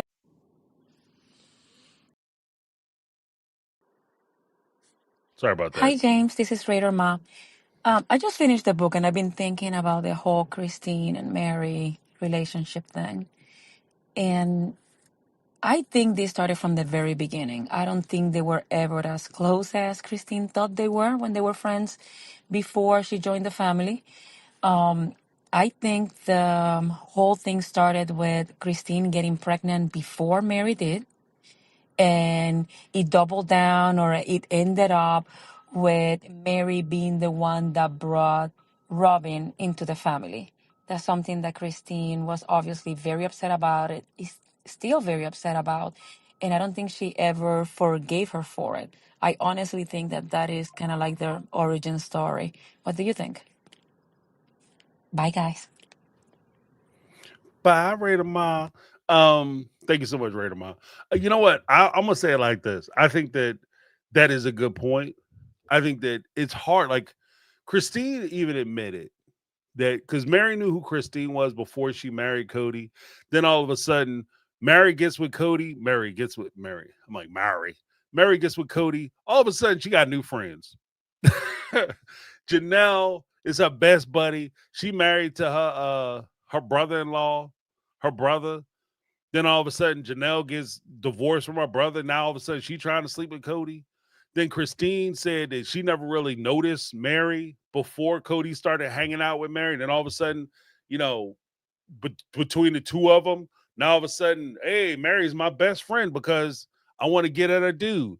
So yeah, I mean that's going to spark.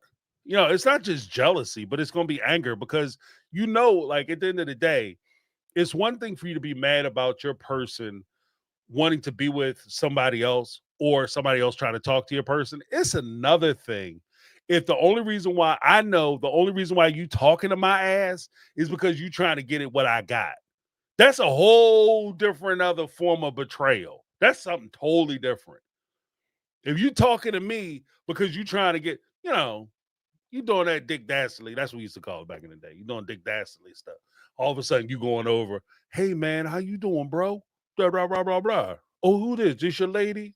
You don't care about that dude. The only reason you talking to him is because you trying to holler at his girlfriend or the woman he's with to find out what their status is, what their relationship is, so you can later holler at her, maybe pull up in the coat room or something. And she grabbing the coat, you know, can I get you a beverage or something? You know what I mean? I see you over here by yourself. Yeah, he went to the bathroom. I know, because the dude really should say, I know, because I watched him go to the bathroom, and that's when I decided to come over here and talk to you, right?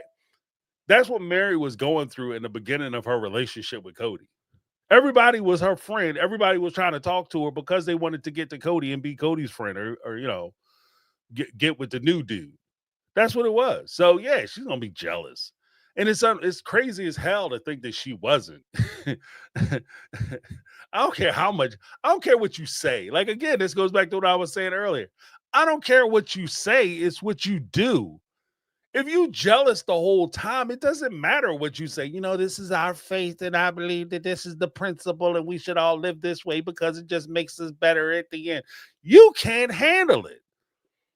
You can't handle it. If you jealous of everybody who comes into your life and you mad and you got anger issues, that's the thing too. Like if you sit in that much anger, they criticize Mary for being an old bitter ass lady, right? They don't call her a lady, but they, you know, you criticize her for being old and bitter.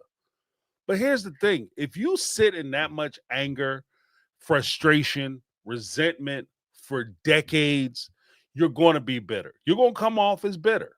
There's no way you can prevent that. That's why I keep the nonsense to a minimum. Because one, shit make you old. Two, it messes up your equilibrium and you no longer have a good balance on your life. You spend most of your time mad about nothing. You know? So, no, you gotta cut that bullshit off. Cut that off. You know what I mean? And if that's what it requires, and you know, I beg the question too. Like, I don't want to get too deep into religion stuff, but it's like, why do I gotta go through hell to get into heaven? I gotta go through, you know, people live to, you know, this ain't like back in the olden days. They talk about the Bible days. Well, old man is 30. You know what I mean? You 30, you old. Like we talking about people live to women potentially could live to about 80. So I gotta live to 80 years old, hell on earth for 80 years, so I can prove that I'm okay. Like that is crazy. That's a hard ask. But thank you so much, Raider Miles. We're gonna get to Tanya Carter. I just wanted to see. Hopefully I fixed this because I want to try to get it in order. Hopefully, fingers crossed. Tanya Carter. The other thing is, I want Blew that. the way they played us. So I'm just watching the first season again, just to look at the lies, just to go back and look at the lies. Like when you are coming out of a bad relationship and you go back and look at old pictures and you're like, what a liar. He was a liar. I should have seen it at this day. It's ridiculous. Robin lived in a trailer with her kids. We all know that. That's no secret and no shame on that. But the show films her in this beautiful one story with palm trees, great neighborhood, you know, upper middle class neighborhood whenever we first meet her, and they're moving her out to move her to Lehigh. And I believe now, and we know that that's her uncle's stepdad, one of his rentals that he let her rent. And I believe now that she rented that probably for the 4 months that her and Cody were dating at that time while they were being filmed. So it would look like Robin didn't come from nothing and use the show as an opportunity, but like, oh, she had options. She was doing great. They were so lucky to get this woman who didn't need them really. They were playing in our faces from day one. Yeah, you know what? I 100% agree with that. Give a big shout out to Cynthia Coronado. Let's get those likes up. Yeah, thank you so much, Cynthia. But I agree with Tanya. Like when push them down the shove, that's part of my I don't say frustration, realization with this show. Like when you put things in a perspective, kind of like what was said earlier. Candace was saying earlier, you put things in a perspective and keep in mind on where things are at the time. When Robin first came into the family, they did try to make it seem like she was doing well financially, didn't they? Like she had her own little house, like a nice little little rancher, you know. Not matter of fact, was it a rancher? Because I thought she came downstairs. I think it might have had 2 stories. But either way, she had a nice little suburban house, 2-car, like garage on it. Not 2-car, but she had a garage on it. It was nice. It was a nice house. But she was living in a trailer before the show. But she did that whole thing because Tanya's saying is that they playing in our damn faces. But let's listen to Tanya some more. I'm gonna shut up. I'm gonna get a big old glass of shut up. Shut the F up. I have to start by saying Special Forces was a comedy show for me. I laughed my ass off through the whole thing, loved it. As far as the first episode of season 20, what are we doing? Robin keeps her kids in baby mode 24/7. Why is Solomon, who is 13 years old, he's the same age as my boys, why is he getting his hair brushed by Cody in the morning? My boys are putting on cologne. They have their own style of dress now.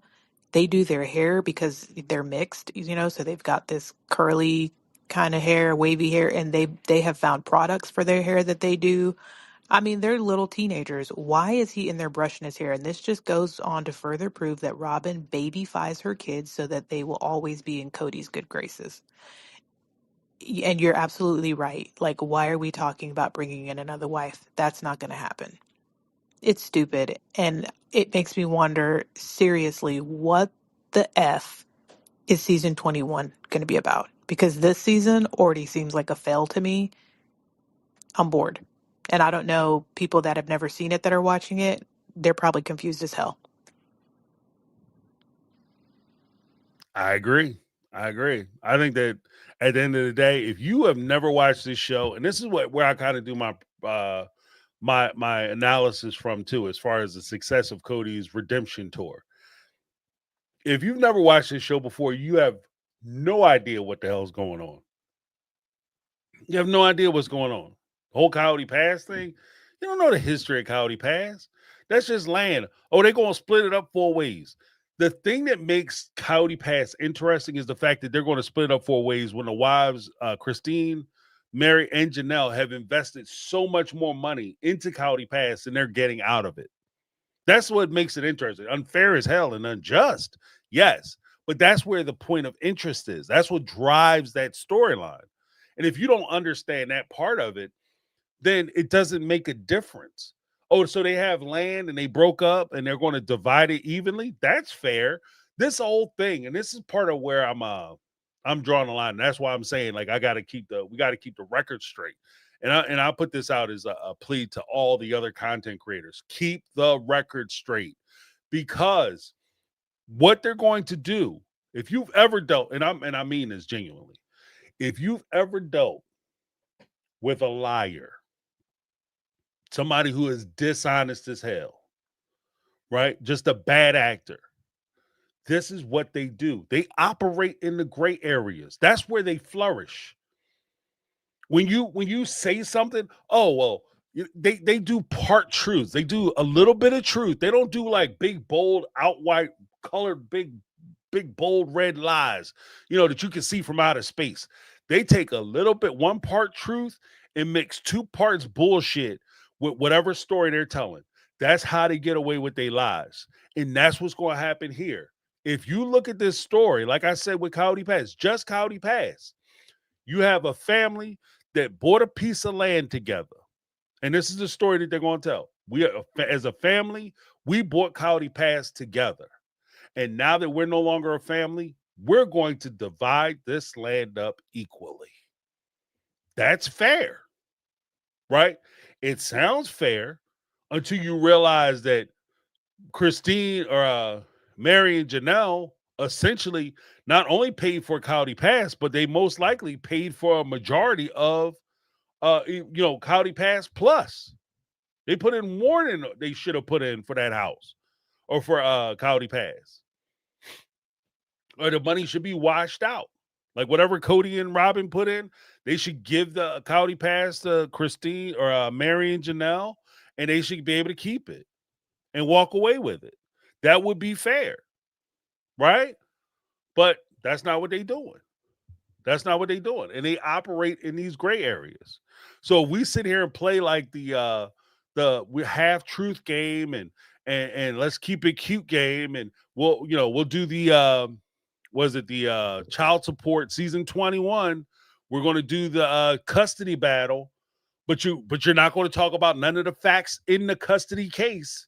You're just merely going to present it as a father wants to spend time with his kids, and somehow she's being an asshole, and she won't let this father who's desperately wanting to spend time with his kids, who wakes up in the morning and cooks his kids breakfast to send them out to school, and then he drives them to school, right? Because he's a world-class father. He's not able to see his kids. Is that what we doing? Is that what we doing? Season 21 is going to be all about kissing Cody's ass and make it in his rehabilitation. That's what I'm saying. That's why I'm not coddling it anymore. I'm not sugarcoating it. If the episode is trash, I'm gonna call it trash, because we have to maintain our integrity so that way when we start to point out the fact that the inconsistencies of the bullshit that they plan on telling, we have to be in a position where we have the credibility to be believed when we say, yeah, that's not a thing, right? That's why that's so important to me. But James, you being a jerk about it? Yeah, maybe. But that shit is crazy to me. Because like I said, when you deal with people like that, you give them a little bit, they'll take that and run with it. He'll take that and run with it. And what he's not going to be able to do, he's not going to be able to call up and be like, yeah, even James, one of my most starchest critics on My Take on Reality, he even said blah, blah, blah. Nope. You ain't going to be able to say that about me because you got to skip me. What about James? Nah, we're not going to play none of his stuff. We ain't going to play his stuff. That's what I'm going for. But we got a Tanya Carter once again.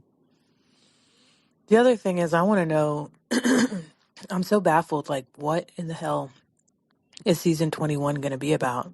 Like, I'm assuming season 20, we might get a little bit of the custody battle between him and Christine, and possibly him and Robin buying the shit show chateau. Did you see the hoarding in this last episode? Like, there was an extra dining table at the end of the dining table, and in that room off the kitchen, it was like a damn pharmacy in there. And she's like, "So, get your vitamins, don't spill, bud." Like, it's just so ridiculous. And then on that one hallway, there was like extra paintings leaned up on the wall. Like, anyway, and that junk drawer. My God. So I don't know. Like, what is season 21 going to be about? And then the other thing I was thinking about was Mary. Like, why do you think she's not talking about Amos? Do you think she's embarrassed by that? Do you think something bigger went down there that she doesn't want to talk about? Like, Mary has nothing to talk about. Why would she not want to bring in Amos and her dating? And then, I mean, stuff doesn't work out. Like, that's life. Such is life. That would have been one interesting thing about Mary that we could go to Parawan to look at, because otherwise, who cares what's going on in She got cut off. But yeah, I agree. Like starting back to front, like when push him down the shove, with Amos, I think Mary might have realized that he was using her to be on the show. That's one of the big dangers of being a reality personality is like if you're an actor, say, right? And you do a film with, Michael B. Jordan or somebody. You can't take anybody. Like I might be in a movie with Michael B. Jordan, but I can't take somebody with me to go. I wasn't in the movie with Michael B. Jordan, but I can't take somebody to the set and be like, oh, I'm gonna date James or mess with James because then I'm gonna go to the set and meet Michael B. Jordan. I'm gonna meet this person or that person, Method Man or somebody. You understand what I mean? So that's the one thing with an actor. But when you're a reality personality, and they're supposedly filming your life, then anybody that comes into your life who is of any significance, they get airtime too. And so your Instagram will automatically generate a following because people who follow Mary will also most likely jump onto your Instagram and follow you too. So that gives you opportunities. So I kind of get the feeling that maybe she didn't want to publicize them because of the way they broke up, maybe the way they broke up, or maybe because he had alternative motives as to why he was dating her, which would be unfortunate because that is one of the hard things to do when you are a celebrity, folk celebrity. But what was the first part? Oh my goodness, my memory is dog water. She had something that she said that I wanted to talk about. Oh, season 21. Yeah, with the hair care products, let's be honest.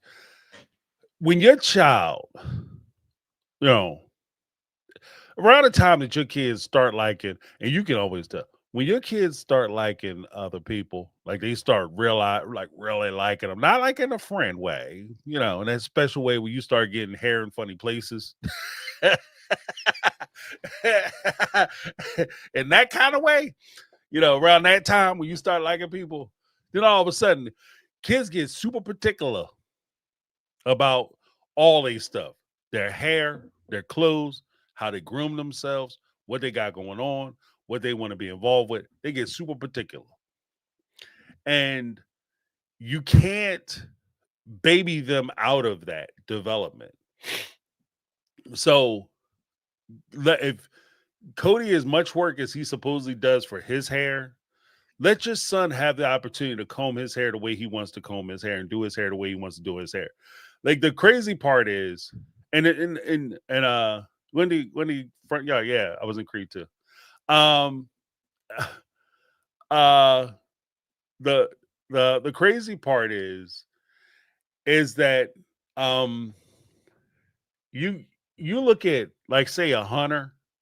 Cody wasn't going over doing Hunter's hair. My man had the frohawk going. You know what I mean? He had a little frohawk going, little mohawk chumpy coming. His hair was nice. Like Hunter used to try to kill him at school, boy. He used to go to school and try to get him. So, and I know Cody wasn't hopping his happy ass down the road trying to, spike up homeboy's hair. Like that was him doing it. So let your other son experience that too. Like I don't know, don't deprive him. Give them that freedom. Like, how do you want your hair done? Take them to you're 13 years old. You take them to the clothing store to buy clothes. You should be letting him pick out what you want. Obviously within reason. Don't be getting no crazy stuff. But if they want to, they got to pick their own styles because they got to find themselves. And when you baby children, you're only hurting a child. You're not hurting Cody because Cody's already demonstrated that if your kid, and here's a weird part, you baby your child. So like Robin, in this case, if that is true, she babies her children so that Cody still finds them interesting. What happens when they start to get older and your kid's a weirdos, right? Your kid is a weirdo because now all of a sudden he need daddy to come at 21 years old. He's standing there waiting for his father to brush his hair. Like Cody is not that dude. Like he is not the one. Especially if you mess around and he get himself a new young hot girlfriend, you gonna be over there brushing Solomon's hair. So you better get him on track. Just my take. You know what I mean?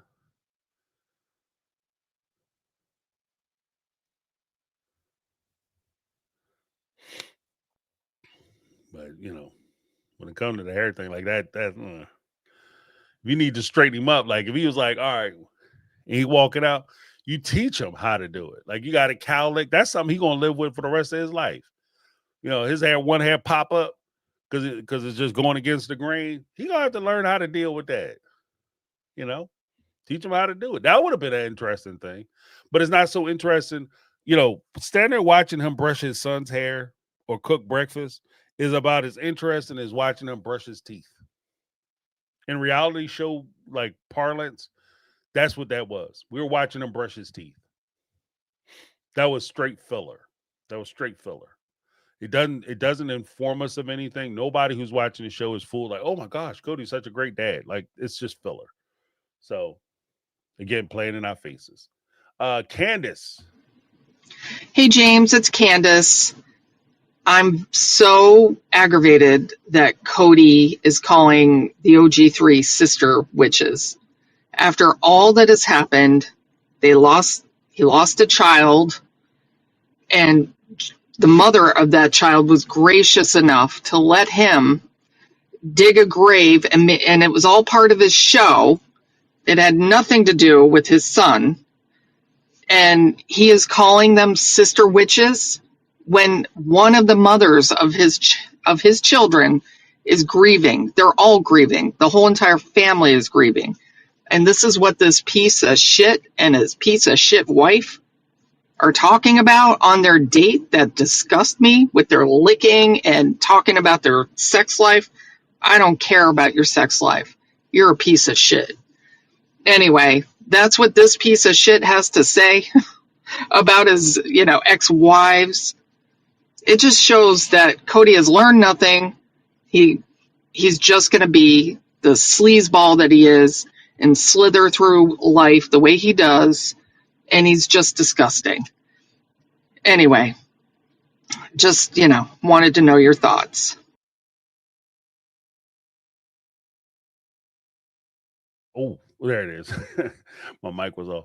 Yeah, I think that's a spot on. Because like I said, like to come at the wives, it defeats the purpose of the redemption tour.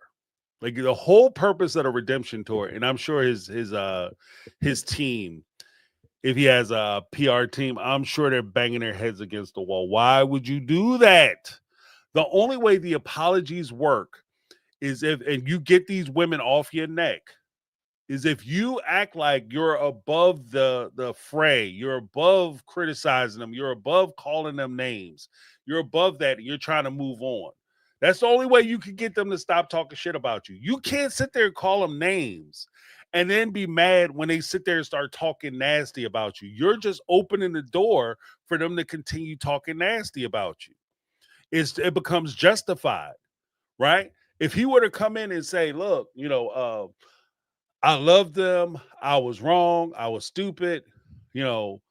I loved them at the time, but I fell in love with Robin. And this is who I choose to spend my life with. And the way things worked out, the family just didn't work. And I'm sorry for that, but this is who I'm with. And this is who I'm going to commit myself to. And I wish the best for my wives.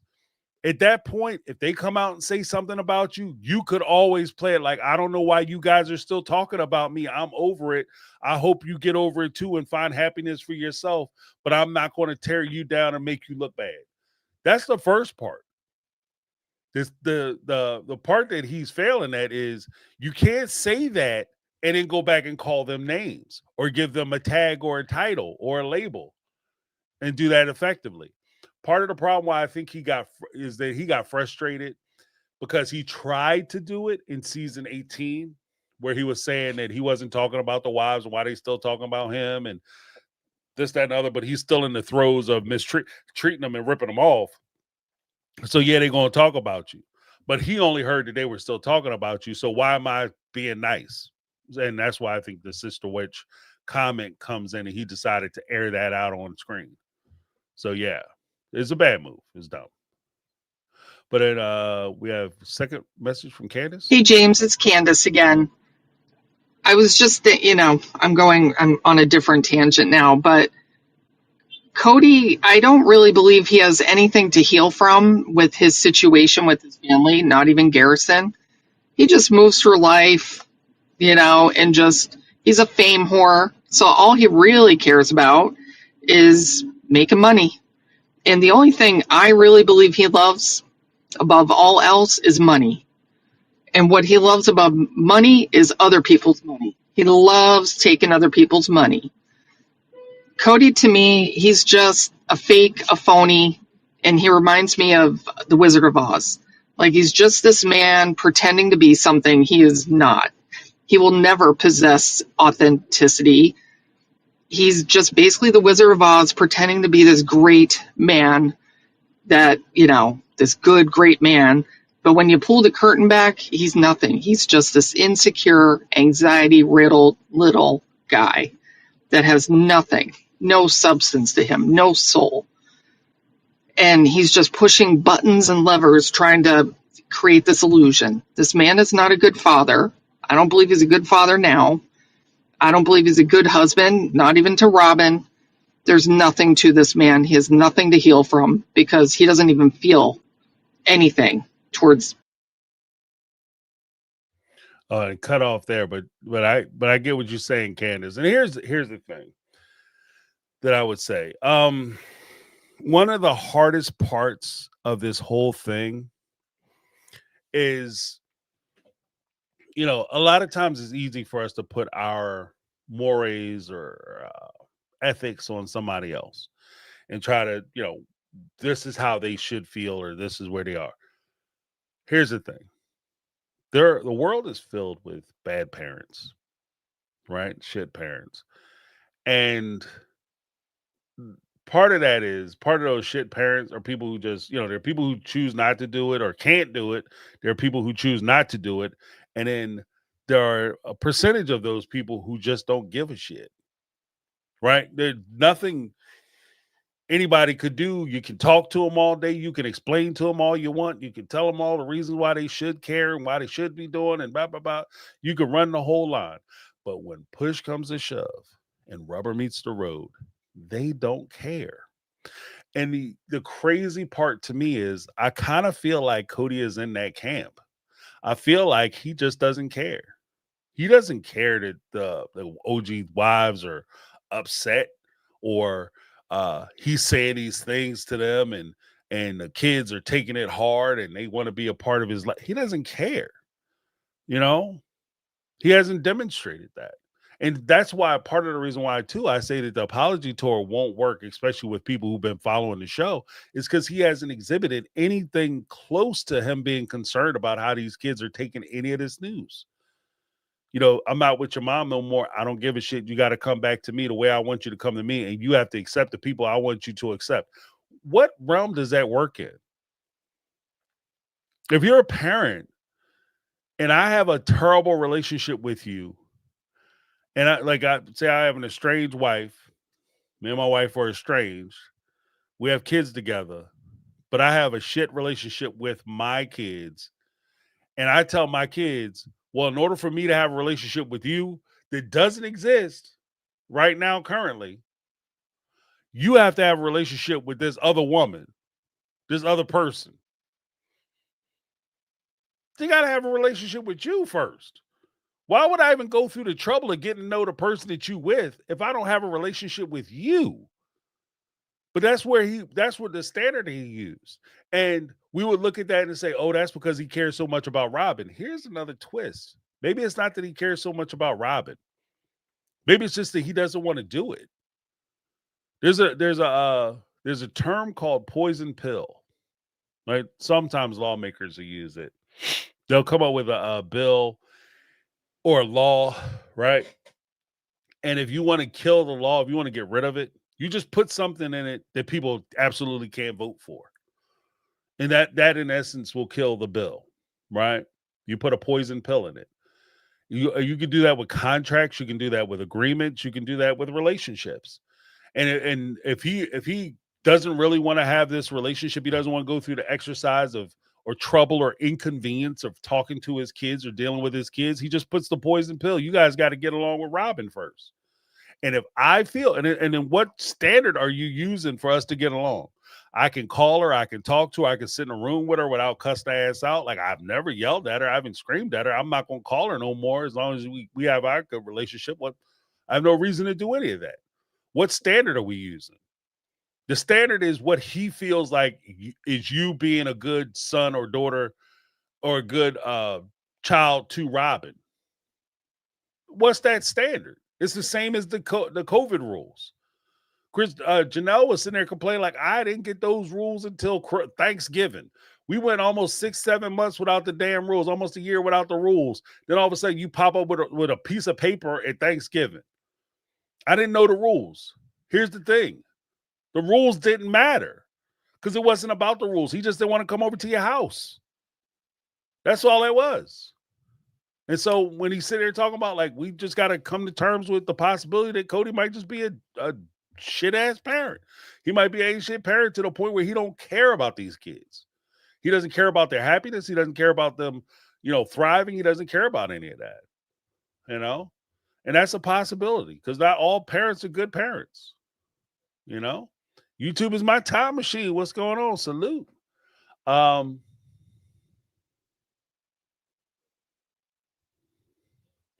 Yeah, that's true. Like Wendy's front yard said, all 5 adults insisted the kids accept and love each other, demanded it, or else. Yeah, you got to put your kid out because they got an argument. More to the point, they got an argument with Robin's kids. And I'm sure that's not going to develop any, resentments. This kid can come along, slap me upside my head, but as soon as I say something or raise my voice to him, you going to put me out? That doesn't make me like this kid more. That makes me like this kid less. That's going to totally backfire. But we getting into the meats and potatoes. So we got a Megatron. These last 2 callers are coming in hot, y'all. So I'm just letting you know they're coming in hot. So I'm giving you a little chance to adjust or put your headphones on, do what you got to do, because we got Megatron and Linda. And they are not playing around. Okay. So here we go. Hey, James. Hey, my Take family. This your girl Megatron here, y'all. Y'all know I'm coming in hot tonight because I rewatched the premiere at work today on my lunch break because I was distracted last night and people texting and calling and all that crap. But anyway, listen. When that old Lord Farquaad, Viola Swamp, Broomhilda looking mouth looked like a hen's ass after it done laid the egg, she had the audacity to fix those little thin ass lips of hers to say Cody's exes chose monogamy. Oh, that's right. She cut out halfway through, but she picks back up in the second call. So we're gonna go to the second call. She's so mad the phone cut off. That won't do nothing but lie her ass off that whole damn episode. All right, we'll go right to the second one. Hey, I got cut off again. But she said Cody's exes chose monogamy. We didn't choose it. As if we some damn morons and we ain't been watching this whole damn time of the shenanigans that her and that little fuck boy of hers done pulled off. Now I'm offended because now you saying I'm dumb, I'm stupid. The old saying, believe half of what you hear and believe half of what you see, none of what you hear. Girl, we done heard it. We done seen it. That woman lied this entire damn episode. She lied. Oh, I don't know what it's like to not be in polygamy. Where the damn 3 children come from? Yeah, let's talk about that for a second. Because she took Robin took the position that, I always been polygamy. I don't know what it's like to be a monogamous. What are you talking about? This is your first polygamous relationship ever. This is your first polygamous relationship. You watch your mama have a polygamous relationship. In the regular world, your mama was a side chick. You know what I mean? No disrespect. It's just, it is what it is. Like, that's what we called it out here. And when you have outside of polygamy, when you have an outside family, there's your family, and then there's like the lady you have kids with, and you creep over our house on the weekends. Just because the wife know about it, that doesn't make it, it's not all of a sudden legitimate. So that was the closest thing that she had to polygamy before being involved with Cody and Browns. And let's keep it all the way a damn stack. Let's keep it all the way a stack. If that's what you were doing and polygamy was so important to you, my first question would be, as a follow-up, what type of polygamy are you referring to?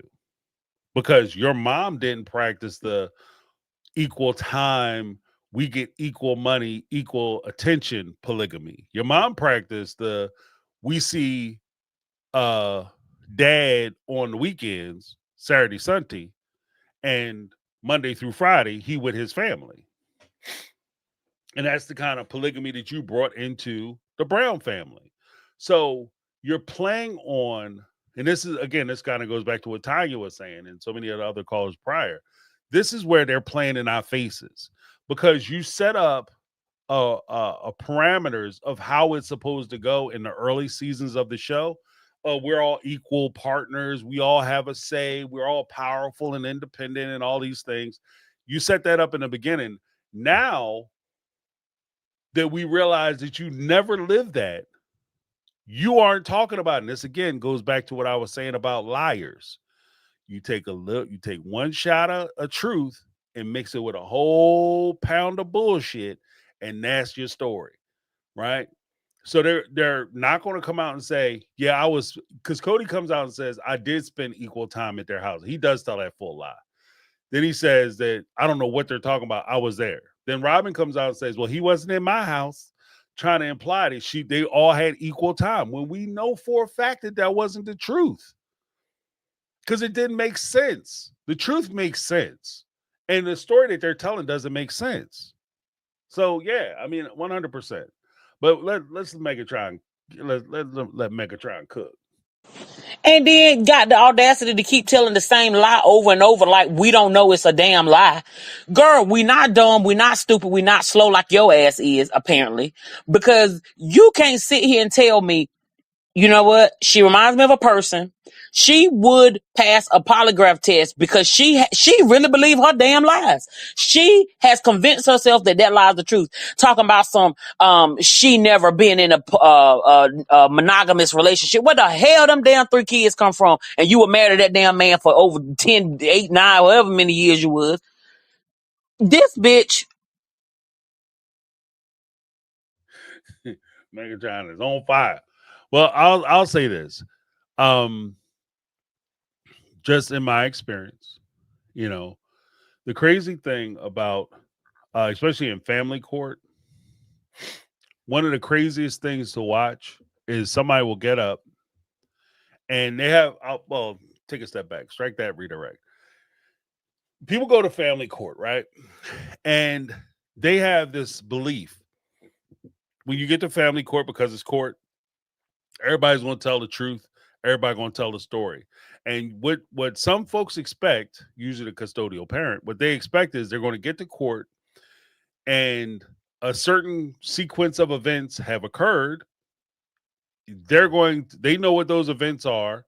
They know the other parent looks bad in those events. And what they're going to court for is they're expecting that the other parent, the non-custodial parent, will come in and try to justify what they did, why they did it, why they do a certain thing, whatever, right? What they don't expect is for the other parent, the non-custodial parent, to come in with a completely different story. And one of the things that I used to recommend to people when they were engaging in this before they went into court, just as a aside, like just so you know, when you're coming face to face, you're confronting somebody like that. The people who are going to lie, they're not making that shit up when they walk into court. This is a lie and a story that they've been telling. They've been telling this story. I get them all the time. I call all the time. Every day I call and they don't pick up the phone. They'll never pick up the phone because I call. I just want to see my baby. Right? They've been telling that lie for however long it was. Like, If your child is 6 years old, they've been telling that, and they ain't seen that child for one day over the course of 6 years. They've been telling that lie. Every time they go to a family reunion, a family event, a birthday party, or some graduation party, whatever, somebody's going to ask about their kids, and guess what they do? They tell that lie. So when they get to court, they done told that lie 50 million times every which way from sideways. So they get to court, they telling they lie. They reciting they lie almost like a line in a movie. Like they actors, they reciting their lines. They went over the line like 50 times. They've had plenty of rehearsals. Now it's showtime. The cameras are up, lights, camera, action. And they tell that lie. The problem that you have with sometimes with the custodial parents is that they don't tell their story. They just go in and they expect to tell the truth. That's why when you listen to both people tell the story, the non-custodial parent in some cases sounds so much more believable because they got their lie on pat. They done told that lie so many times that when they come out, they just and it's just firing off. And it doesn't sound like they're thinking about it or anything. When the person gets up and they're telling the truth, they're thinking about it, they're stumbling, they're going back and they're trying to correct stuff, and they're, oh, well, maybe it didn't happen that way, blah, blah, blah. And that's how they get you. That's how they get you. So one of the things that, like I would always say, is make sure that if you're going to court or you're going to talk to somebody, make sure you practice what you're going to say. Get used to saying it. Get used to saying it the way you want it to come out. It sounds like practice and rehearse, but guess what? The world's a stage, my friend. I'm just saying. But yeah, but she comes out with that, the way they tell their stories. That's why they're so definitive and so strong when they come out, like Cody and Robin, so definitive and so strong when they come out and say, I've been there the whole time. I don't know what you're talking about. I came here day in and day out. I don't know what you mean. That's why. Because this is a lie that they've been telling. This ain't just for us. This is a lie they've been telling everybody who will talk to them. They friends, they family, the people they church, well, the church that they no longer go to, apparently. But anybody they talk to or come in contact with that would ask them questions about those kids or the ex-wives, they would tell that story the way they want to tell it. And I'm sure when Cody got to court, he tried to tell that story. And that's why you got to have your receipts when you show up. You have your phone records. You have your chats and all that stuff. Try to do stuff online where you can get a record of when you spoke to him, how you spoke to him, what was said, et cetera, so it's all clear, Because when you're dealing with people who are dishonest, the one thing you can be sure of when you're dealing with somebody who's dishonest, a liar's going to lie.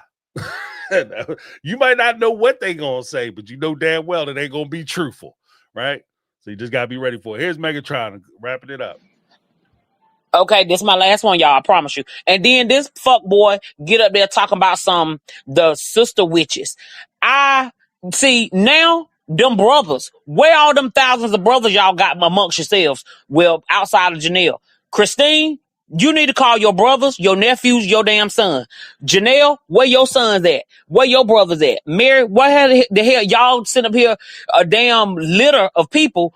Where your uncles? Where your daddies? Where your brothers at? These witches. We know what the hell he wanted to say. A ragged ass fucker.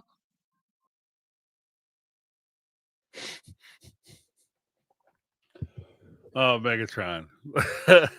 That's why I love Southern folk. That's why I love Southern folk. First phraseology, the way they say shit, say it just be spot on. Like it just, you can't argue with the logic. It's just there.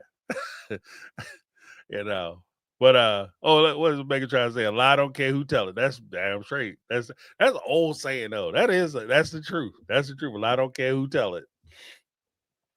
And what they say, the sad thing is that a lie will be running all over town before the truth have a chance to get up and put his pants on.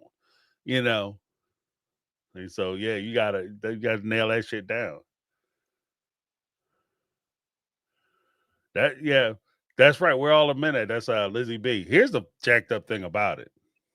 In some of these communities, like so many people have said, whether it's Notes or Ben, the fisherman, Cody is like apparently is like the super, liberal bastion of like, open-mindedness.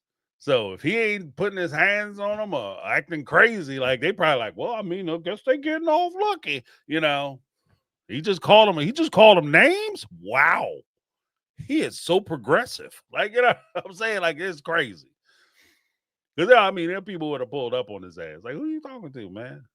Like, you done said enough. You done said enough. Last thing you're gonna be doing is humiliating them. I'm not threatening you, cuz I'm just telling you it ain't happening no more. That's usually the conversation. Like just for those of me, you know, never seen it happen. That's how the conversation go. I ain't threatening you. I ain't telling you I'm doing shit to you. I'm just telling you that that ain't gonna happen no more. We're not doing that. That's no go. That's no bueno. So you do it again, you're in the danger zone. You don't do it, I ain't got no problem with you. You know, don't make me pull up though. Because if you do it again, you better see me before I see you.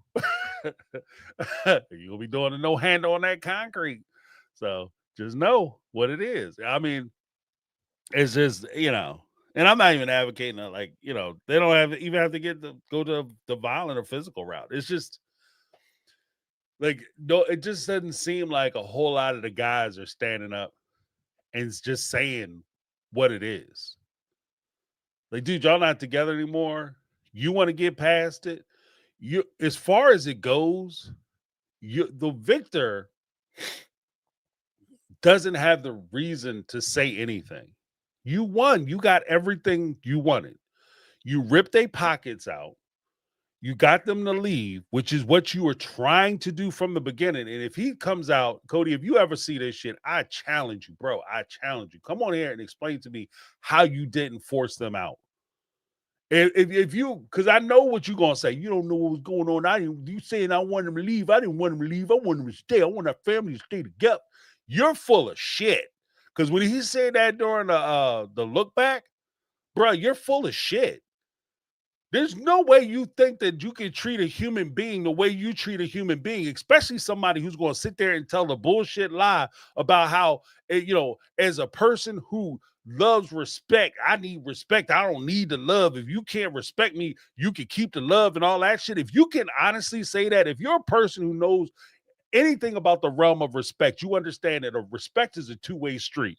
The only way that you can ask for respect, or more to the point, demand respect, or more, as my mother would say, command respect, is if you give respect.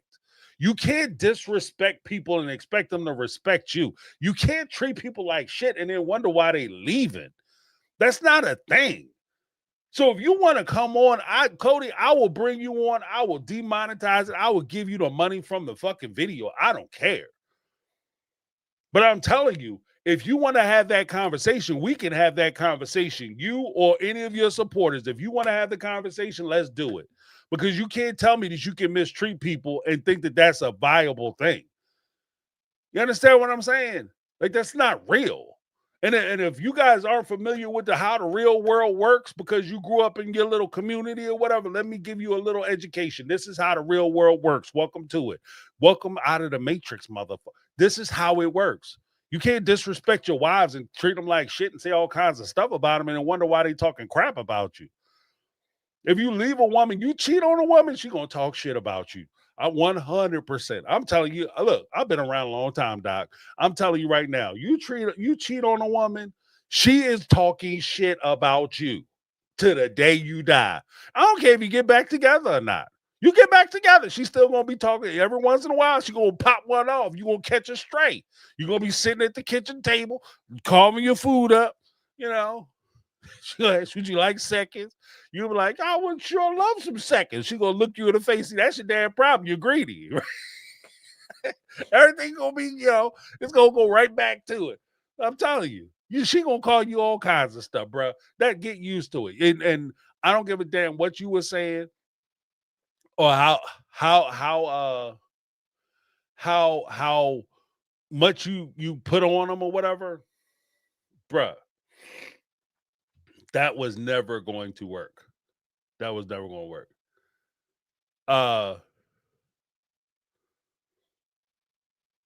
I'm just, look. I've been around a long time, Doc.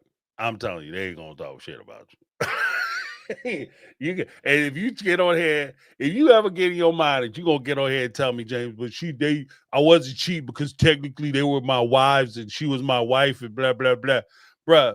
Cheating isn't just the fact that your wife knew that you was out there. Like, for instance, if you have an open relationship, open as the day is long, your shit open like 7-Eleven, right? Open all the time. If you have rules to your relationship and you violate those rules, you are cheating. That's what cheating is. Cheating isn't just the act of you going off with somebody else. Cheating is the violation of your agreement. If you have, like, for instance, a clear-cut rule would be if you're in a monogamous relationship, you can't see other people. That's a rule. If you go out and see other people, take phone calls, sneaking in the bathroom, sneaking and giggling and shit, and you trying to get over to the woman's house, that's cheating. You're violating the agreement that you had with your partner. That's why it's cheating. If your wife know that you doing it and she cool with you talking to this woman or whatever, going over to a house on a Friday night at 3:00 in the morning to do your thing, do the naked mambo, that's your business. That's not cheating. But if your agreement was you're going to spend equal time, equal attention, equal love, and equal money on each one of the wives, and you only spend it on one wife, bruh, you is cheating. Sorry. And yeah, they're going to talk shit about you. We're very clear. We're very clear. The last caller that we have for the evening. Hopefully, you guys are having a good time. I know I'm having fun because I'm a maniac on the floor. Hopefully, you guys are having a good time. We have one more caller, and this caller is coming in with fire again. So again, headphones. Linda. James. I am enjoying my Friday night sitting on the couch and watching your live from Thursday. I am so sorry I missed it because my brother, you were on fire with the truth, with the gavel of justice, which ripping that bandage off and showing the reality of things. You are absolutely right. All 5 of these motherfuckers took us out for a ride and we ate it hook, line, and sinker. It wasn't until season freaking 16, 17 that we started to get a clue. And when I mean all of them a victim, are not, they played the victim, they did, and they took us for a fool, and I think that's why we're all pissed off. But these new promos have destroyed Cody's redemption arc. They're destroying any grace we're going to give these freaking hoes because they're all a bunch of hoes and a bunch of liars. But the promo I want to talk about is the one where Robin calls him a pig. That's been written up by People Magazine, by In Touch, by us. He's sitting at dinner with Robin. His phone is blowing up. And he's pretty much telling her he wants another wife for sex. She's telling him he sounds crass. And he says he doesn't care. And she's sitting there and she has to take it because she's getting back what she put in. Because how you got him is how you're going to lose him. And these promos where they're talking about their one word, the change, what we're going to see, they're full of shit. Every single last one of them. Oh, that's the first one. There's a couple. Linda came in hot, but just to even comment on that first part, 100%. That's what I grew up with. My lady grew up with that shit. Everybody I knew, that's an old saying. How you get your person is how you lose your person. If they cheat with you, they're going to cheat on you. That's just how it works. That's why you know what they say in the shorter vernacular, a cheater's always going to cheat. A cheater, you know what I mean? That's what they do. So you can't be surprised. And what makes it worse is, and when he sits there and says, "Oh yeah, I just want somebody for sex because that's all I want," because that's what. Don't you think that was a conversation that he had with the OG3? And maybe he didn't. Hey, let's be honest. Let's be fair. Maybe he didn't say it directly like that, using those terms. But here's a couple things. One, you locked in. You done told him that you all about the shits. So you're a ride or die, right? So I can be honest with you. I don't have to sugarcoat it. I don't have to do like I did with Christine, where I try to make it sound like this wonderful, magical, mystical thing where I'm supposed to be doing this as a principle in order to be able to get into heaven. With you, you know what it is because you my ride or die. You the one that went down and talked to Christine when she wasn't doing the thing that I wanted her to do the way I wanted her to do it. You the one I sent down there charged with the duty of telling her how to please me and pleasure me. So you my partner in crime. So I can be honest with you the way I couldn't be honest with other women. So yeah, you gonna hear some jacked up shit. You gonna hear what he really think. And that's the difference. That's the nature of your relationship. That's the first part. Second part. 1, 2. Second part. I'm gonna tell you this from experience.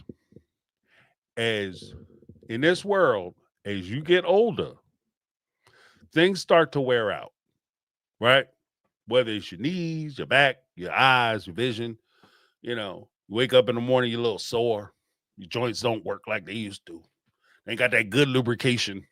You know what I mean? I saw a guy on a video the other day. He took a stand on top of a squat rack with about 45 pounds on his back. Not 45 pounds, it's about 90 pounds plus the bar. That's 45. So, he had about good 140 on his back. He jump off the top of the squat rack, drop down into a squat, stand up, and then jump back up. Right? Fresh knees, them young knees. Young knees. Yeah. If I jump off the curb wrong, they might be calling the ambulance. I might go see a doctor. Okay. I jump my ass off the curb wrong. I might be in the hospital for like 2 weeks. That's only about 6 inches. Now, amongst things wearing out and getting tired and not working like they used to, you know what don't work real good when you start to get older? You run fresh out of give a damn. Okay? And you start telling the truth. You start becoming very honest. As you get older, especially as you start getting closer to the grave, you got more life behind you than you have ahead of you. All of a sudden, it's like, I ain't got time to tell no lies. I ain't got time to sugarcoat shit. I'm not trying to drag this out. So I'm going to just put it where it is. Right? And that's I think part of it too. Cody's just fresh out of give a damn. He don't care. He don't care. What, you gonna leave him? Where you gonna go? And what you gonna do? Especially quiet, silent wife. And she's a fool to sit there and let him cast you that way. Because if we're gonna get into it, if he casts you as the quiet, silent, quiet, pretty, quiet wife who's so quiet, don't say shit, who can run a TV show with a quiet person? Closed mouths don't get fed, and quiet women don't get their own spinoffs. So he's setting your ass up, Robin. Little note. Since you like giving out sex notes, let me give you a little performance notes. If he casts you as the quiet wife who don't have a lot to say and don't have an opinion, because you went 19 seasons not having an opinion, now all of a sudden on season 20, you break it out with all these opinions and all this slick shit you saying. He's cutting you off from any possibility that you're going to be able to do anything without him. But let's continue with Linda. Now, I'm not done yet because now you got me on fire. The other promo where they're each giving a word about it, I want to punch Mary in the face so bad with her big happy smile, like she won the lottery. Girl, you got your ass supposedly dragged for 10 years. Maybe you did because, James, I think you're right. She was the partner in crime that didn't like her cut. Because there's no way this woman is not going to have any common sense to realize you've been spit on for 10 years and you're going to stay there. Why? You stood there for the money. Janelle's another one. I remember how Cody would refer to Janelle like, oh, I'm a piece of meat. Yeah, because that was the sex wife. My large queen was large and in charge and she knew what to do. And he didn't like it until he got the little skinny mini that he could do with whatever he wanted. And with the promo where they each given a word, the only one who genuinely looks confused is Robin. Because I think Robin didn't realize that she was going to have her comeuppance. I'm here waiting for Cody's comeuppance. I think I'm going to see Robin's comeuppance. She could give the fake laugh all she wants, but now she knows she's being dragged. Now she knows that her punani ain't shooting sparks anymore and it's not doing it for him. You know how humiliating it is to sit there across your man and he's saying he needs another woman because you're not enough? Get out of here. I'm loving it.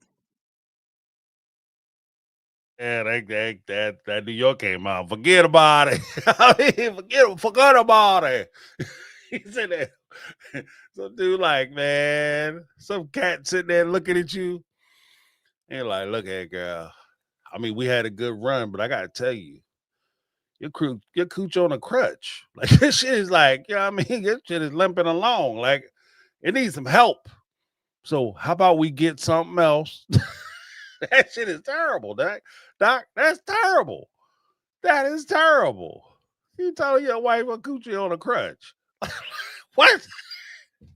Your shit need assistance. It need an ambulance. It need one of them like handicap placards. Cause your shit ain't doing good. It's on life support. And no, I'm not trying to give it mouth to mouth. You understand what I mean? I'm just saying, like that is crazy as hell. That is crazy as hell. There's no way in the world that's a okay. Like if you say, look, I want to try something new. Again, this goes back to like I was saying, when you're young, this is the conversation. I want to try something new, something different. I want to get a little strange. And guess what? It'll be good for you too. Blah blah blah blah. Right? That's young. When you get older, look, I want to get some wild stuff. I want somebody who's young.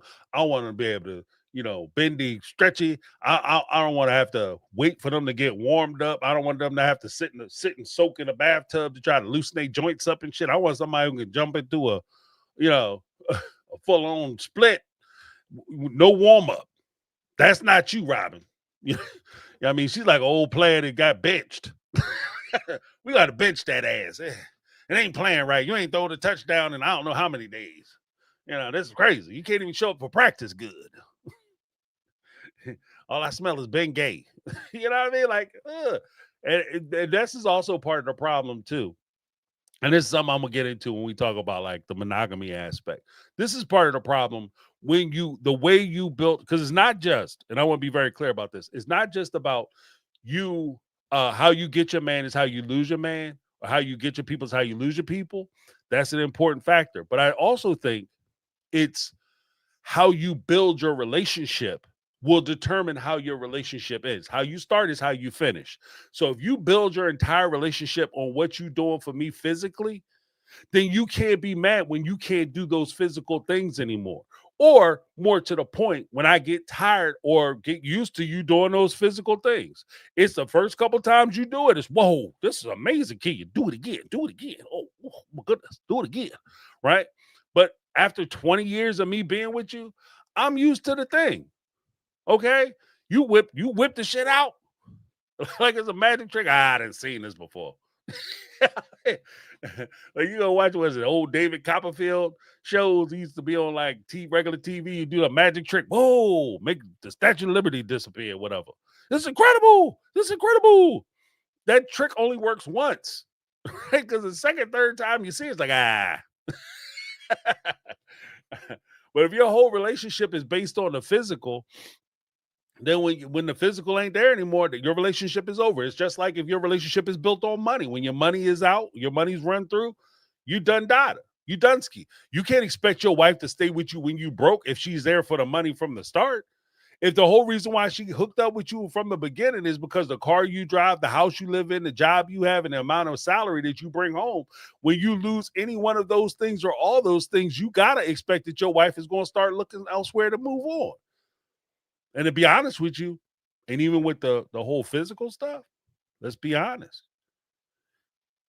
If you could be doing your stuff at the same levels, but as with any opportunity, if you find somebody to do that thing better, you just got capitalized about your loved one. That's capitalism. Okay. You gonna get you're a redundancy at that point. You're gonna get fired. Your ass gonna get laid off. That's how that works. They're not there for you. It's not a love thing. It's not built on love. It's built on the physicality part of it. So if that's what it is, I ain't trying to get rid of you or nothing, because you are the legal wife. And I did do that.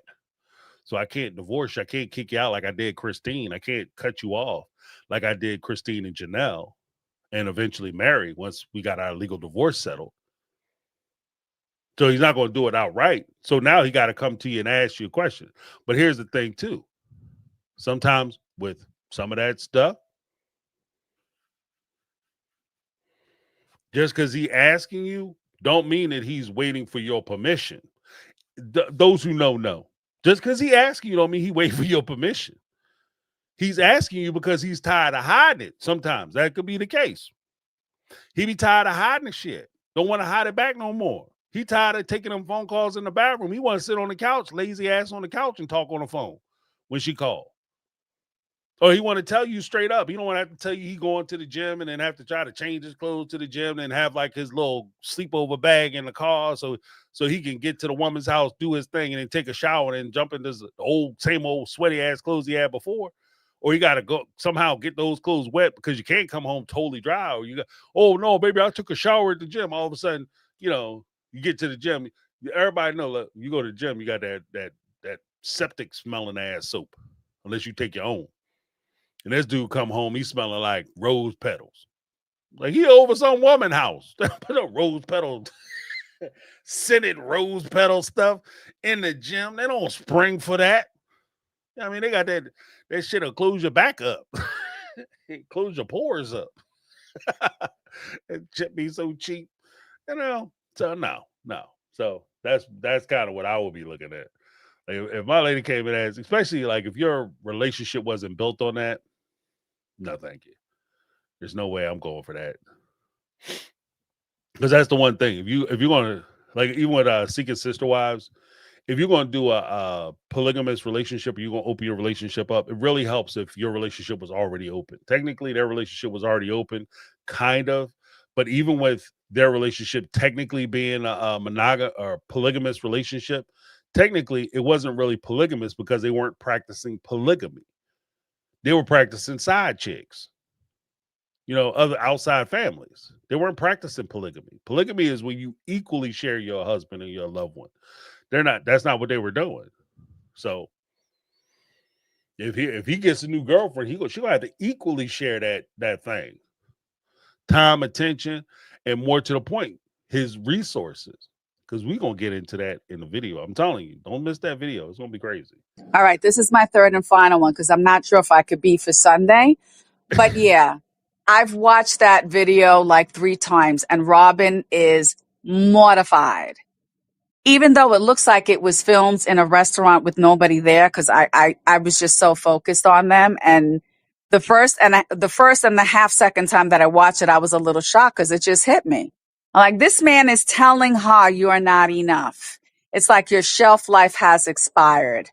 I don't want to get rid of you. I want you as my wife, but I want somebody else. And the reason he's playing it that way, because she's the legal wife and he has to know she will take him to the cleaners. A part of me wants him to, but there's that part, James, that wants justice. I know I'm grasping at straws, that forensic audit where they both lose everything and it goes really to their kids, to the OG 3 kids, because these are the real victims. We're victims of losing our time and our energy, but these kids are the ones who truly suffered. Money can't buy you everything, but I'm sure it can make it easier for them because they're going to need to spend it on therapy. They're going to need it. And oh my God, I'm telling you, I want you to watch that. I wish you would talk about that on Sunday because it's rubbing her face in shit and I'm loving it. Tell us how you really feel. Remember when I told you that you had a certain age, you just don't give a damn? I don't know how old Linda is, but I kind of get the feeling like she fresh out of give a damn. She like, I had some spare give a damn in my pocket, but I lost that 3 years ago. I just use it for work and family events. Yeah,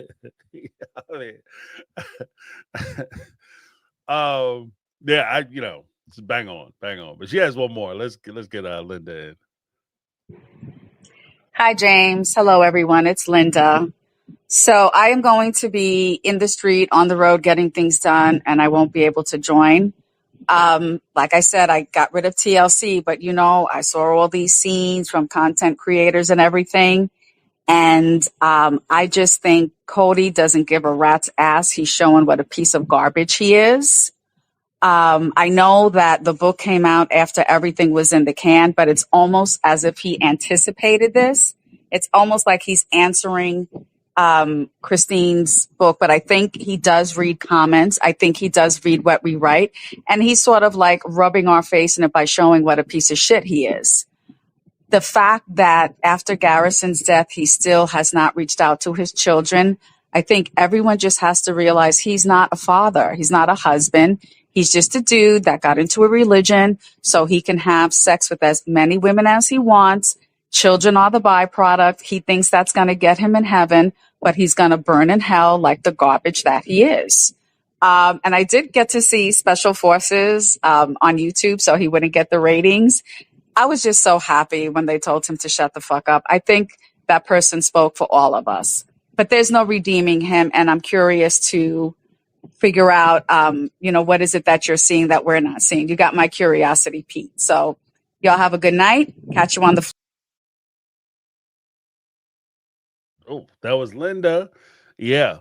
You know what? I'm gonna tell you the truth. Like when push comes down to shove, like I think that him asking for permission to start dating other people, one, I think it's a storyline. Like I don't think the reason why I say it's a storyline is because right off the rip, I don't think he's interested in dating other people, or not more to the point. I don't think he's interested in marrying anybody else because he doesn't have the facility to do it.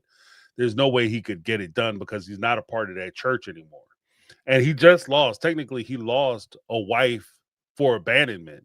So that church, even if he was still a member of that church, they're not going to give him him for another wife.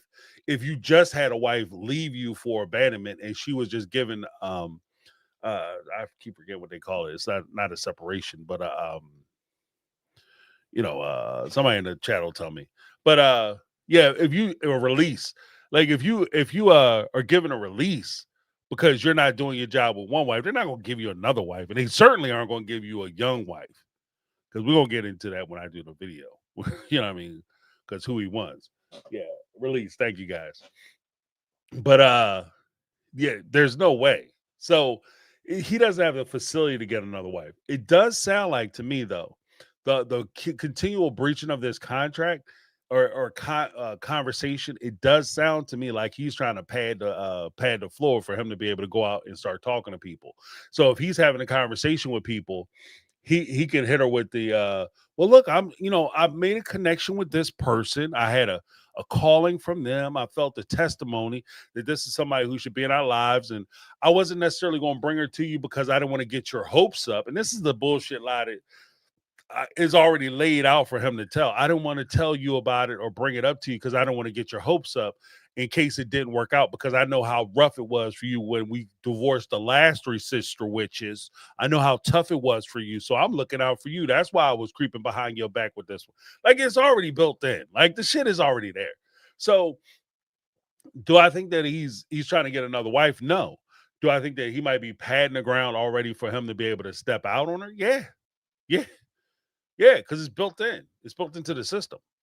And then when you talk about like the ability of them being able to provide for the kids and take care of the kids the way they should. Yeah, I don't think that he cares about the kids. Like I think right now, the sad part about Cody is I think he's thinking about the fold up money that he can get and the opportunities that he's missed out on, or he thinks he's missed out on, or can take advantage of. But at the same time, the problem that he had with the OG3, he very well may also have with Robin. Because as you start to get older, and so much of like you're so happy and so proud of the fact that he was focused on how you looked. As you start to get older, you don't carry the same depth and breadth and importance to him as somebody who is younger and new. It's not even just younger, it's just new. And so if he, having you on his arm, like, yeah, this is my wife, but if I can get somebody who's younger, then I'm that guy. And he's more interested in being that guy than he is in being your husband. So I think that that's also a problem. So, but I mean, it's all kind of baked into the cake and into a lot of these systems. But yeah, guys, that's it. We're at 2 hours and 30 minutes. So I'm gonna go ahead and wrap this bad boy up. Make sure you keep an eye out. If you haven't seen it yet, here's the thumbnail for the video that I just dropped most recently. Because I want you guys to think that I've been I guess I have been liking because I haven't put out a whole lot of these videos. But this video is only about 7 minutes. I put a cartoon in it, representing me. I animated myself. So check it out. Let me know what you guys think. That's the thumbnail. So if you see that floating around on your page, that's me. And so I really get into, like, it's not crazy explosive or expose, but I do give a good argument, or a strong argument, I think, as to what I think Cody's actually trying to do with his redemption tour. And before we get too far along, when I talk about that one video, but wait, there's more.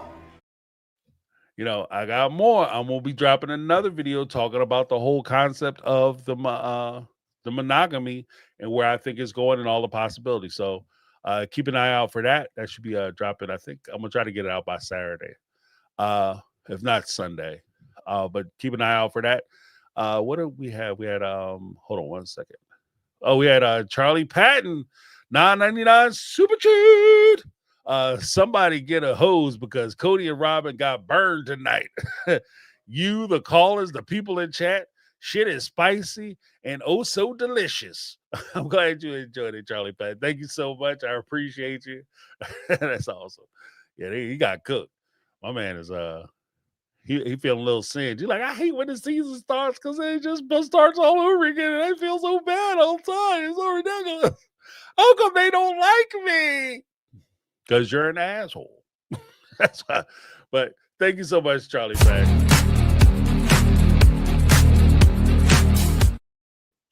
And then we have hold on one second. What's not working? Oh, I'm in the wrong place. Then we had Lizzie B, one of the mega mods, Triple OG, gifted One My Take on Reality membership. Make sure you guys come in for the Sunday or Saturday. We have a noontime roundtable for the members. We just get up, load up the table with members, and we just have an open discussion. It's awesome. We've done it the last few Saturdays, and it turned out really well. I enjoy them. So come check us out. Thank you so much, Lizzie B. You also get access to the emojis and the I gotta put some more emojis up. But they're a lot of fun. But yeah, thank you guys so much. Thank you so much, Lizzie B. Let me get a little something. Appreciate you. He said, I gotta be able to get a quick thing.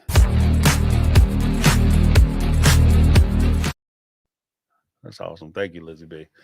Yeah, if you guys want to do the speak pipe, you can hit it right here. Ask your questions. Leave your thoughts. The link is speakpipe.com/mytakeonreality. All right. Awesome. Thank you guys so much. Thank you, Lizzie B.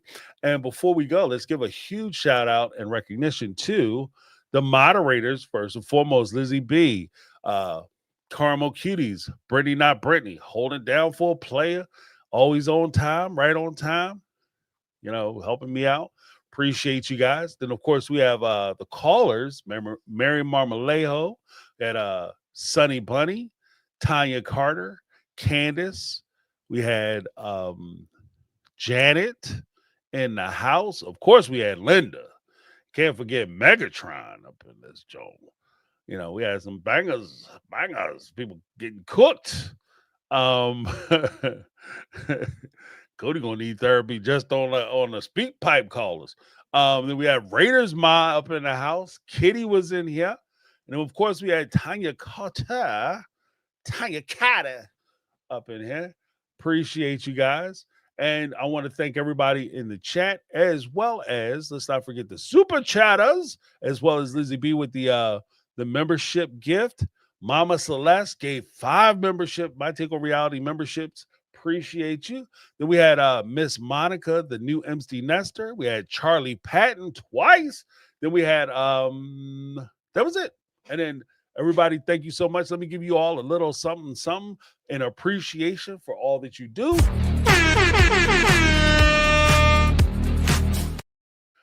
All right, guys. Thank you so much for hanging out with me. I appreciate you. Make sure you come in and check me out. Again, we will be going live on Sunday or Saturday for the members, and then Sunday after the show airs, I'll be coming out live doing my my first reaction, and then on Tuesday of course, we're coming out with another live where we're going to have the call in for you guys to be able to call into the show. That gives you an opportunity to be able to see the show or at least hear about it, depending on how you watch it, because I know not everybody is doing TLC right now. So it gives you an opportunity to be able to catch up with the show, see what's going on, and you can call in with your comments. It'll be awesome. All right. Thank you guys so much for hanging out with me. That's my take. I'm James, and this has been my take on reality.